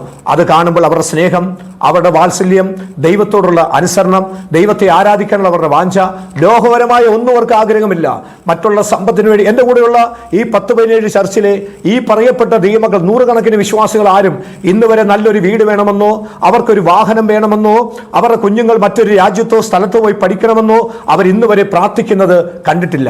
കാരണം ഞാൻ അവരെ പഠിപ്പിച്ചത് നിങ്ങളുടെ വിഷയങ്ങളെല്ലാം എഴുതി വെച്ചിട്ട് ഏറ്റവും അവസാനം, ദേ കർത്താവേ ഇതൊക്കെ എൻ്റെ വിഷയമാണ്, ഇതൊക്കെ നീ വായിച്ചു നോക്കിയിട്ട് ഇതെനിക്ക് തരണം എന്ന് പറഞ്ഞ് അടിയിലൊരു സൈൻ ചിട്ട് കൊടുക്കുന്ന പരിപാടിയല്ല അവരുടെ ജീവിതത്തിൽ ഞാൻ അവരെ പഠിപ്പിച്ചത്, നിങ്ങളൊരു വെള്ളക്കടലാസിൽ ഒപ്പിട്ട് കർത്താവിനെ കൊടുക്കുക, ദൈവമേ നിന്റെ ഹിതം എന്താണോ അത് മുകളിൽ എഴുതണം. അങ്ങനെയാണ് ഞാൻ അവരെ പഠിപ്പിച്ചത്. അല്ലെങ്കിൽ അവിടെയുള്ള ദൈവദാസന്മാർ പലരും അവരെ പഠിപ്പിക്കുന്നത് അങ്ങനെയാണ്. നമ്മുടെയൊക്കെ പ്രാർത്ഥനാ വിഷയങ്ങൾ അങ്ങനെയാണോ? നമ്മുടെയൊക്കെ പ്രാർത്ഥനാ വിഷയത്തെക്കാൾ ഒരുപാട് അവർക്ക് മറുപടിയുണ്ട്, ഒരുപാട് അവർക്ക് വ്യത്യാസമുണ്ട്. നമ്മുടെയൊക്കെ സഭകളിൽ ഞായറാഴ്ച ഒരു ആരാധന നടന്നാൽ, ഒരു കൺവെൻഷൻ നടന്നാൽ, ഒരു ജനറൽ കൺവെൻഷൻ നടന്നാൽ നമുക്കറിയാം ആ കൺവെൻഷനെ സഹായിക്കുന്നവരെ, ലക്ഷങ്ങൾ കൊടുക്കുന്നവരെ സ്റ്റേജിൽ വിളിച്ച് എന്തുമാത്രം ഉയർത്തി പറയുന്നുണ്ട്. എല്ലാ സംഘടനകളും അത് നടക്കുന്നുണ്ട്, അവരെ അപ്രീഷിയേറ്റ് ചെയ്യാറുണ്ട്, ഉയർത്തി പറയാറുണ്ട്. അവിടെ വന്നു കഴിഞ്ഞാൽ ഉയർത്തുവാൻ ഒരു വ്യക്തി മാത്രമേ ഉള്ളൂ, യേശു ക്രിസ്തു മാത്രമാണ്. ഇന്ന വ്യക്തി ഇന്ന ചെയ്തു തന്നോ, ഇന്ന വ്യക്തി ഇന്ന കാര്യങ്ങൾ ചെയ്യുന്നു, ദേവാലയം പണിത് തന്നോ, ആലയത്തിന് പണം തന്നോ, എഴുന്നേറ്റുന്ന ഒരു വ്യക്തിയെക്കുറിച്ച് പറയുവാൻ ഇവിടെയില്ല. അവിടെ ഉയർത്തി പറയുവാൻ ഒരേ ഒരു വ്യക്തി, അത് കർത്താവായ യേശു ക്രിസ്തു മാത്രമാണ്. ആ ഒരൊറ്റ കാരണമാണ് ഇന്നും നോർത്ത് ഇന്ത്യ തിരഞ്ഞെടുത്തത്. മരിച്ചാലും അവിടെ തന്നെ കിടന്ന് മരിക്കണം, ഉപദ്രവം സഹിച്ചാലും യേശുവിന് വേണ്ടി ജീവൻ കളയണം, അവിടെ കിടക്കണമെന്നുള്ള ആഗ്രഹം എൻ്റെ ജീവിതത്തിൽ ഇപ്പോഴും ഉയർന്നു വരുവാനുള്ള ഒരു കാരണം അവിടെ സുവിശേഷം വരെ ചെയ്യുമ്പോൾ അവരോടുള്ള ആത്മാർത്ഥതയും സ്നേഹവും കരുതലും മാത്രമാണ്. പാസ്റ്റർ, ഈ നോർത്ത് ഇന്ത്യൻ സംസ്ഥാനങ്ങളിലെ ഉപദ്രവങ്ങൾ ഏറ്റവും സുവിശേഷ വേല ചെയ്യുന്ന ഒരുപാട് ആളുകളുണ്ട്. അവരോട് എന്താണ് പാസ്റ്റർക്ക് ഒരു സന്ദേശം പറയാനായിട്ടുള്ളത്? എനിക്ക് എൻ്റെ കൂടെ ശുശ്രൂഷിച്ച 2 പേർ ഇപ്പോഴും ജയിലിൽ തന്നെ കിടപ്പുണ്ട്. ചിലരൊക്കെ ജാമ്യത്തിൽ അവർ പുറത്തു വന്നിട്ടുണ്ട്. അവരുടെയൊക്കെ വീടുകളിൽ ചെന്ന് ഞാൻ അവരോട് പറയുന്ന പ്രധാനപ്പെട്ട 2 കാര്യമുണ്ട്. ഒന്നാമത്തെ കാര്യം, ദൈവഹിതം അനുസരിച്ച് ജീവിക്കുന്ന ഒരു ഭക്തന് മാത്രമേ ഉപദ്രവം ഉണ്ടാവുകയുള്ളൂ. ഞാനിങ്ങനെ പറയാറുണ്ട്, നമുക്കെല്ലാ സൗകര്യമുണ്ട്, രോഗമില്ല, ദുഃഖമില്ല, സമ്പത്തുണ്ട്, ധനമുണ്ട്, വാഹനമുണ്ട്, എല്ലാം നമുക്ക് ഈ ഭൂമിയിലുണ്ടെങ്കിൽ ശ്രദ്ധിക്കേണ്ടിയിരിക്കുന്നു. നമ്മൾ ദൈവത്തിന് മുമ്പിൽ തോറ്റുപോയി. എന്നാൽ ഏതെങ്കിലും പരീക്ഷണങ്ങളിൽ കൂടിയാണ് പോകുന്നതെങ്കിൽ നാം ദൈവത്തിന് മുമ്പിൽ ജയിച്ചവരാണ്. ഞാൻ ഈ ജയിലിൽ നിന്ന് വന്ന ദൈവദാസന്മാരെ കണ്ട് അവരോട് സംസാരിച്ചപ്പോൾ അവർക്ക് കൊടുക്കാനുള്ള ഏറ്റവും വലിയ ഉറപ്പെന്ന് പറയുന്നത് പരീക്ഷണ ഘട്ടങ്ങളിൽ ജയിച്ചവരെ കുറിച്ചാണ് എനിക്ക് അവരോട് പറയാനുള്ളത്. പ്രത്യേകിച്ച് ഇയ്യോബ്, രണ്ടാമത് അബ്രഹാം, ഇവരുടെയൊക്കെ ജീവിതത്തിൽ വന്ന പരീക്ഷണ ഘട്ടങ്ങൾ അതിശക്തമായിട്ടാണ് അവർ വിജയിച്ചത്. മാത്രമല്ല ആദിമ നൂറ്റാണ്ടിലെ അനുഭവങ്ങൾ, ആദിമ നൂറ്റാണ്ടിലെ ദൈവദാസന്മാർ അനുഭവിച്ചത് നമുക്കറിയാമല്ലോ. ദൈവദാസന്മാരെ, ജീവനോടുള്ള നിൽക്കുന്ന ആരോഗ്യമുള്ള ദൈവദാസന്മാരെ ടാർപ്പാട്ടയ്ക്കകത്ത് അവരുടെ തല കയറ്റി വെച്ചിട്ട് അവരെ ഉരുട്ടിവിറ്റ സന്ദർഭമുണ്ട്. മെഴുകുതൂണിൻ്റെ അകത്ത്, കൽത്തൂണിൻ്റെ അകത്ത് മെഴുകൽ ചുറ്റിയിട്ട് ദൈവദാസന്മാരുടെ ശരീരത്ത് ലിനൻ ക്ലോത്തിൻ്റെ അകത്ത് മെഴുക് മുക്കി അത് ദേഹം മുഴുവൻ ചുറ്റിയിട്ട് തലയ്ക്കകത്ത് ചട്ടി വെച്ചിട്ട് ചട്ടിക്കകത്ത് മെഴുകിട്ടിട്ട് അന്നത്തെ രാജാക്കന്മാർ, ചക്രവർത്തിമാർ സ്ത്രീകളുടെ നൃത്തം കാണുവാൻ വേണ്ടി ദൈവദാസന്മാരെ ഉപയോഗിച്ച സന്ദർഭം നമുക്ക് ആദിമ നൂറ്റാണ്ടിൽ നമുക്ക് വായിക്കുമ്പോൾ കാണുവാൻ സാധിക്കുന്നുണ്ട്. ചത്തുപോയ മനുഷ്യന്റെ ശരീരത്തോട് ജീവനുള്ള മനുഷ്യന്റെ ശരീരം ചേർത്ത് വെച്ച് കെട്ടി മരുഭൂമിയിൽ കൊണ്ടുപോയിടും എന്ന് പറഞ്ഞാൽ തോലിൻ്റെ അകത്ത് ഒരു മരിച്ചുപോയ മനുഷ്യന്റെ ശരീരം വെച്ചിട്ട് ജീവനോടുള്ള ഒരു മനുഷ്യന്റെ ശരീരം കൂടെ സുവിശേഷം അറിഞ്ഞു എന്നുള്ള സത്യത്താൽ ജീവനുള്ള മനുഷ്യന്റെ ശരീരം കൂടെ വെച്ച് കെട്ടി അത് ഈ ഒട്ടകത്തിന്റെ തോലിന്റെ അകത്ത് വെച്ച് കെട്ടി മരുഭൂമി കൊണ്ടുപോയിടും. മരുഭൂമിയിലെ ചുട്ടുപഴുത്ത വെയിലിന്റെ അകത്ത് ഈ ചത്ത ശവവുമായി ബന്ധപ്പെട്ട് ഈ ജീവനുള്ള ശരീരം ചേർത്ത് വെച്ച് കിട്ടിയ ആ ശരീരം അവിടെ ഇരുന്ന് ചൂട് കൊണ്ട് ഞെരിഞ്ഞ് അതങ്ങ് ആ ആള് മരിച്ചുപോയാണ്. എന്നാൽ ഖേദമെന്ന് പറയട്ടെ, ഈ മരുഭൂമിയിൽ ഒട്ടകത്തിന്റെ പുറത്ത് നടന്നു വരുന്ന ചില വ്യക്തികൾ ഒരു പക്ഷെങ്കിൽ ഇങ്ങനെ ചുറ്റിക്കെട്ടിയിരിക്കുന്ന ഈ കെട്ടെന്തെന്നറിയാൻ വേണ്ടി ഈ കെട്ടുകൾ പൊട്ടിച്ചു വിടുമ്പോൾ ഈ ചത്ത ശവത്തോട് വെച്ച് കെട്ടിയ മനുഷ്യൻ 8-9 മണിക്കൂർ ചൂട് കൊണ്ട് പഴുത്ത് മരണവെപ്രാളം എടുത്തു കിടക്കുമ്പോൾ ഈ വന്ന വ്യക്തി ഒരു പക്ഷെങ്കിൽ ശകലം വെള്ളം കൊടുക്കും. ആ വെള്ളം കുടിച്ചിട്ട് അവർ ആരും കാണാതെ, ചക്രവർത്തിമാരോ അവരുടെ പട്ടാളക്കാരോ കാണാതെ രഹസ്യമായി പ്രാർത്ഥിക്കുന്ന സങ്കേതത്തിൽ അവർ ഓടി വന്നിട്ട് അവർ സാക്ഷ്യം പറയും. ദൈവം എന്നെ വിടുവിച്ച വിധങ്ങളെക്കുറിച്ച് സാക്ഷ്യം പറയും. ഇതാണ് ആദിമ നൂറ്റാണ്ടിലെ അനുഭവം. ഈ അനുഭവമൊന്നും ഇന്ന് നമുക്കാർക്കുമില്ല. ഇങ്ങനെ അന്നത്തെ കാലത്ത് അപ്പോസ്തലന്മാർ ഈർച്ചവാളാൽ വരിഞ്ഞ് മുറിക്കപ്പെട്ടതും പൗലോസിന്റെ ഒക്കെ ശരീരം അവസാനത്തെ കഷ്ടം വരെ കൊത്തിനുറുക്കി കുറുനരികൾക്കും കുറുക്കന്മാർക്കും കഴുകന്മാർക്കും കൊടുത്തിട്ടാണ് അന്നത്തെ ചക്രവർത്തിമാർ അല്ലെങ്കിൽ പട്ടാളക്കാർ തിരിച്ച് നാട്ടിലേക്ക് വന്നത്. ഈ അനുഭവങ്ങളൊക്കെ പറയുമ്പോൾ അവരുടെ ജീവിതത്തിൽ ഉണ്ടാകുന്ന ഉത്സാഹമുണ്ടല്ലോ. അവർ പറയും, ഇനി കൊണ്ടുപോയി ജീവപര്യന്തം അടുത്തിട്ടാലും അകത്തിട്ടാലും ഒരു സന്തോഷമുണ്ട്. കാരണം ചോദിച്ചാൽ ഞങ്ങളകത്ത് കിടന്നപ്പോൾ സുവിശേഷം പറഞ്ഞിട്ടുണ്ട്. നമ്മുടെ സ്നേഹിതന്റെ ഒരു പാസ്റ്റർ ഡൽഹിയിൽ നിന്നൊരു പാസ്റ്റർ കൊണ്ടുപോയി അദ്ദേഹത്തിന്റെ ഭാര്യയും ജയിലിൽ കിടന്നപ്പോൾ അവർ പറഞ്ഞത്, ഈ ജയിൽ ഞങ്ങൾക്ക് ഇപ്പോൾ ഒരു സന്തോഷമാണ്. കാരണം അനേകരോട് സുവിശേഷം അറിയിക്കുവാൻ ഞങ്ങൾക്ക് ദൈവം കൃപ നൽകി. ഞാൻ നിങ്ങളോടൊരു കാര്യം ഓർപ്പിക്കട്ടെ, ജയിലിൽ ഇനി എന്നെ കൊണ്ടുപോയിട്ടാലും എനിക്ക് സന്തോഷമാണ്. അവിടെ കിടന്നും സുവിശേഷം പറയും. ചിലരോട് പറഞ്ഞിട്ടുണ്ട്, എൻ്റെ കൂടെയുള്ള ദൈവദാസന്മാർ ജയിലിൽ കിടന്നിട്ട് അവർ സുവിശേഷം പറഞ്ഞിട്ടുണ്ട്. ഇപ്പോൾ അവർ പറയുന്നത് എന്താണെന്നറിയാമോ? 1, യേശുവിന് വേണ്ടി മരിക്കാൻ തയ്യാർ. 2, യേശുവിന് വേണ്ടി ഇനിയും ജയിലിൽ പോകാൻ തയ്യാർ. 3, കിടക്കുന്ന സ്ഥലത്ത് ലഭിക്കുന്ന സമയം ക്രിസ്തുവിനെയും ക്രൂശിനെയും നിത്യതയും ഉയർത്തി കാണിക്കും. ഇതാണ് ഞങ്ങളുടെ വിജയത്തിൻ്റെ കൊടിയെന്നവർ പറഞ്ഞു. ഇതാണ് നമ്മുടെ ജീവിതത്തിൽ നമുക്കും വേണ്ടിയത്. അതുകൊണ്ട് എന്ത് സംഭവിച്ചാലും ഇനിയും അവിടെ തന്നെ ശുശ്രൂഷ ചെയ്യും, ദൈവത്തിൻ്റെ വേല ചെയ്യും. എൻ്റെ മരണമോ ദൈവത്തിൻ്റെ വരവോ അറിയത്തില്ല. ഒരു കാര്യം ഉറപ്പാണ്, പൗലോസ് പറഞ്ഞ പോലെ ബന്ധനങ്ങളും കഷ്ടങ്ങളും അവിടെ എനിക്ക് വേണ്ടി കാത്തിരിക്കുന്നു. ഇനിയും കേസുകളുണ്ട്, ചിലർക്ക് ജാമ്യം എടുക്കാനുണ്ട്. എന്തും ഏത് സമയത്തും സംഭവിക്കാം. ഇത് പരിശുദ്ധാത്മാവിനല്ലാതെ എനിക്കൊന്നും അറിയത്തില്ല. എന്തു വന്നാലും സഹിപ്പാൻ ഒരു കൃപ തരണം ദൈവമേ എന്ന് പ്രാർത്ഥിക്കുകയാണ്. എൻ്റെ കൂടെയുള്ള ദൈവദാസന്മാർ പട്ടിണി സഹിക്കുന്നവരാണ്, ദാരിദ്ര്യം സഹിക്കുന്നവരാണ്. കുഞ്ഞുങ്ങളെ പലരും പഠിപ്പിക്കാൻ പറ്റുന്നില്ല. പല ദൈവദാസന്മാരുടെയും വീടുകളിൽ ദാരിദ്ര്യം ബുദ്ധിമുട്ടാണ്, രോഗികളുണ്ട്. ഞങ്ങൾക്ക് ലഭിക്കുന്ന അല്ലെങ്കിൽ ഇവിടെ ചെയ്ത് ലഭിക്കുന്ന ശുശ്രൂഷയിൽ ലഭിക്കുന്ന നന്മകളെല്ലാം ഞങ്ങൾ അവിടെ ഇൻവെസ്റ്റ് ചെയ്തുകൊണ്ടിരിക്കുകയാണ്. ഇപ്പോൾ കർത്താവിനാസം ഉറപ്പിച്ച പോലെ ചുറ്റുപാടെന്ന് പറഞ്ഞപ്പോൾ ഒരു കാര്യം ഉറപ്പിക്കുകയാണ്, ഈ വീടെല്ലാം ടോപ്പ് അപ്പ് ചെയ്തിരിക്കുകയാണ്. ബാങ്കുകാർ ടോപ്പ് അപ്പ് ചെയ്ത് ലഭിക്കുന്ന പൈസയെല്ലാം അവിടെ കൊണ്ടുപോയി ചെറിയ ചെറിയ ഹോളുകളും പലർക്കും പല അടിസ്ഥാന സൗകര്യങ്ങളില്ലാത്തവരാണ് അവരുടെ കുഞ്ഞുങ്ങളെ പഠിപ്പിക്കാൻ, അങ്ങനെ ഒരുപാട് പറ്റുന്ന പോലെല്ലാം കാര്യങ്ങൾ അവിടെ ചെയ്തുകൊണ്ടിരിക്കുകയാണ്. അതുകൊണ്ട് ഇനി ജീവൻ പോയാലും അവർ വന്ന മതത്തിലേക്ക് തിരിച്ചു പോകത്തില്ല. അവർ ക്രിസ്തുവിന് വേണ്ടി ജീവിക്കും. കാരണം അവരുടെ ജീവിതത്തിൽ ദൈവം കൊടുത്ത മനപരിവർത്തനം അത്ര ഭയങ്കരമാണ്. അവർ ക്രിസ്തുവിന്റെ ജീവിച്ചിരിക്കുന്ന സാക്ഷികളാണ്. ഓക്കെ, ഇനി എന്താണ് പാസ്റ്ററുടെ ഭാവി പദ്ധതികളൊക്കെ എന്താണ്? എൻ്റെ ഭാവി പദ്ധതി എന്ന് പറയുന്നത്, എനിക്ക് എൻ്റെ കുഞ്ഞുങ്ങളെ ഈ ഉത്തർപ്രദേശിൽ കൊണ്ടുപോയി ഈ കഷ്ടമനുഭവിക്കുന്ന ദൈവജനത്തിൻ്റെ, ഗ്രാമത്തിൻ്റെ, ദൈവദാസന്മാരുടെ വീടുകളിലൊക്കെ അവരെ കൊണ്ടുപോയി ഒന്ന് കാണിക്കണം എന്ന് എനിക്കൊരു ആഗ്രഹമുണ്ട്. കാരണം നമ്മുടെ കുഞ്ഞുങ്ങളൊന്നും ഒരിക്കലും അഹങ്കരിച്ചു പോകുവാൻ പാടില്ല എന്ന് ചിന്തിക്കുന്ന ഒരാളാണ് ഞാൻ. നമുക്കറിയാം, ദൈവദാസന്മാരുടെ മക്കൾ ഈ കാലഘട്ടങ്ങളിൽ 95% പേരുടെയും തലമുറകൾ ഇന്ന് വലിയ രീതിയിലുള്ള എഡ്യൂക്കേഷന് വേണ്ടി ലോകത്തിൻ്റെ പല രാജ്യങ്ങളിൽ അവർ പോവുകയാണ്. എന്നാൽ എൻ്റെ കുഞ്ഞുങ്ങളെ 3 പേരെയും സുവിശേഷ വേലയ്ക്ക് വേണ്ടി അവരെ പ്രാഗൽഭ്യമുള്ളവരാക്കി മാറ്റണം. അതുകൊണ്ട് ഞാൻ പോകുന്ന സ്ഥലങ്ങളിൽ അവരെയും കൊണ്ടുപോകണം എന്നുള്ള ആഗ്രഹമാണ് എൻ്റെ ജീവിതത്തിൽ എനിക്കുള്ളത്. അവിടെ എനിക്ക് UP-യിൽ എനിക്ക് ശുശ്രൂഷകന്മാർ, സഹശുശ്രൂഷന്മാരുണ്ട്. പലരെയും വചനം പഠിപ്പിച്ചുകൊണ്ടിരിക്കുന്നു. എന്നാൽ 4-ലധികം ദൈവദാസന്മാർക്ക് ബൈബിൾ വായിക്കാൻ അറിയത്തില്ല. ബൈബിളിലെ കഥകളും ദൈവവചനവും അവരെ കാണാതെ പറഞ്ഞ് പഠിപ്പിച്ചു കൊടുക്കുകയാണ്. അവരെ ഇപ്പോൾ അക്ഷരങ്ങളൊക്കെ ഞങ്ങൾ ഹിന്ദിയിലൊക്കെ പഠിപ്പിക്കാൻ തുടങ്ങിയിരിക്കുന്നു. അതുകൊണ്ട് അവിടെ നിന്ന് അറിയാത്തവരെ അക്ഷരം പഠിപ്പിച്ചു. ഇവിടെ നിന്ന് മാക്സിമം കൊണ്ടുപോകാനുള്ള ആൾക്കാരെ അവിടെ കൊണ്ടുപോയി അവിടെ ഞങ്ങൾ ചെയ്യുന്ന പ്രവർത്തനത്തെക്കുറിച്ച് അവരെ ബോധവൽക്കരിക്കുക. അങ്ങനെ മനസ്സുള്ളവരുണ്ടെങ്കിൽ അവരെ അങ്ങോട്ട് സുവിശേഷ വേലയ്ക്ക് വേണ്ടി ക്ഷണിക്കുക. അവിടെ ആയിരങ്ങളെ ക്രിസ്തുവിന് വേണ്ടി നേടുക. ഇതൊക്കെയാണ് ഇപ്പോഴും ജീവിതത്തിലെ ഏറ്റവും വലിയ ആഗ്രഹം. വിശേഷാൽ എൻ്റെ കുഞ്ഞുങ്ങളെ അവിടെ കൊണ്ടുപോയി സുവിശേഷ വേലയിൽ അവരെ പ്രാഗൽഭ്യമുള്ളവരാക്കി മാറ്റണമെന്ന് വലിയൊരു ആഗ്രഹം എൻ്റെ ഉള്ളിൽ ഭരിക്കുന്നു. ഇനി എന്തെങ്കിലും പാസ്റ്ററുടെ ജീവിതവുമായി ബന്ധപ്പെട്ട് പൊതുജനം അറിയണം എന്ന് ആഗ്രഹിക്കുന്ന കാര്യങ്ങളുണ്ടോ? പാസ്റ്ററുടെ ജീവിത സുവിശേഷ വേലയിലും മറ്റു പ്രവർത്തനങ്ങളിലും ഒക്കെ ആയിട്ട് ബന്ധപ്പെട്ട് എന്തെങ്കിലും കാര്യങ്ങൾ, ഇന്ന കാര്യം കൊണ്ട് എനിക്ക് പറഞ്ഞാൽ കൊള്ളാമായിരുന്നു എന്ന് ചിന്തിക്കുന്ന എന്തെങ്കിലും കാര്യങ്ങളുണ്ടോ? എനിക്ക് ഇപ്പോൾ പൊതുവേ എന്നെ കേൾക്കുന്ന പ്രിയമുള്ളവരോട് സൂചിപ്പിക്കാനുള്ള ഒരു കാര്യമെന്ന് പറയുന്നത്, നമ്മുടെ കർത്താവിൻ്റെ വരവാസന്നമായി. സമയം നമുക്ക് ആർക്കും അറിയത്തില്ല, സമയം ദൈവത്തിന് മാത്രമേ അറിയൂ.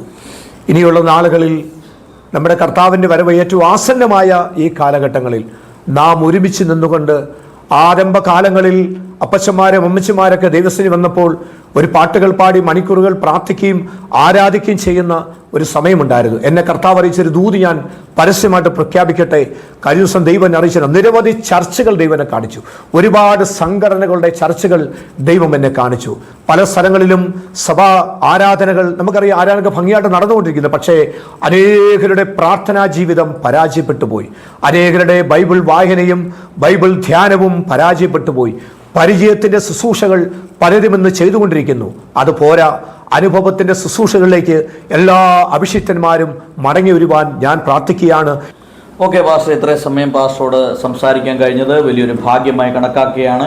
പാസ്റ്ററുടെ ജീവിതാനുഭവം അനേകർക്ക് പ്രയോജനമുള്ളതായി തീരട്ടെ എന്ന് ആത്മാർത്ഥമായിട്ട് പ്രാർത്ഥിക്കുന്നു.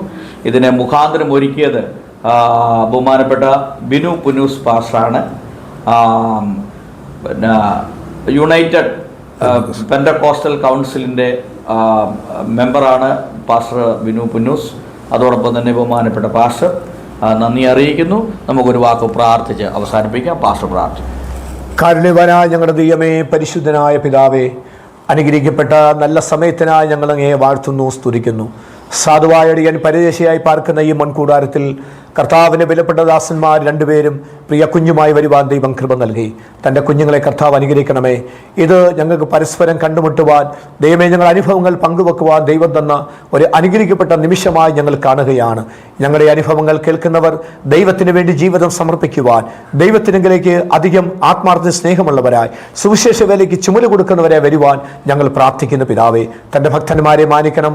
അവരിൽ നിക്ഷിപ്തമായിരിക്കുന്ന കാര്യങ്ങൾ ശക്തമായി ചെയ്തെടുപ്പാൻ തൻ്റെ ഭക്തന്മാരെ ഉപയോഗിക്കണം. അങ്ങയുടെ സജീവ സാന്നിധ്യം ഞങ്ങൾ ഇന്ന് ആളുകളിൽ ചോദിക്കുകയാണ്. അവരുടെ കൃപയ്ക്ക് ഞങ്ങളെ പുതിയണമേ. ദൈവ സാന്നിധ്യത്തിന് മറവിൽ ഞങ്ങളെ മറയ്ക്കണമേ.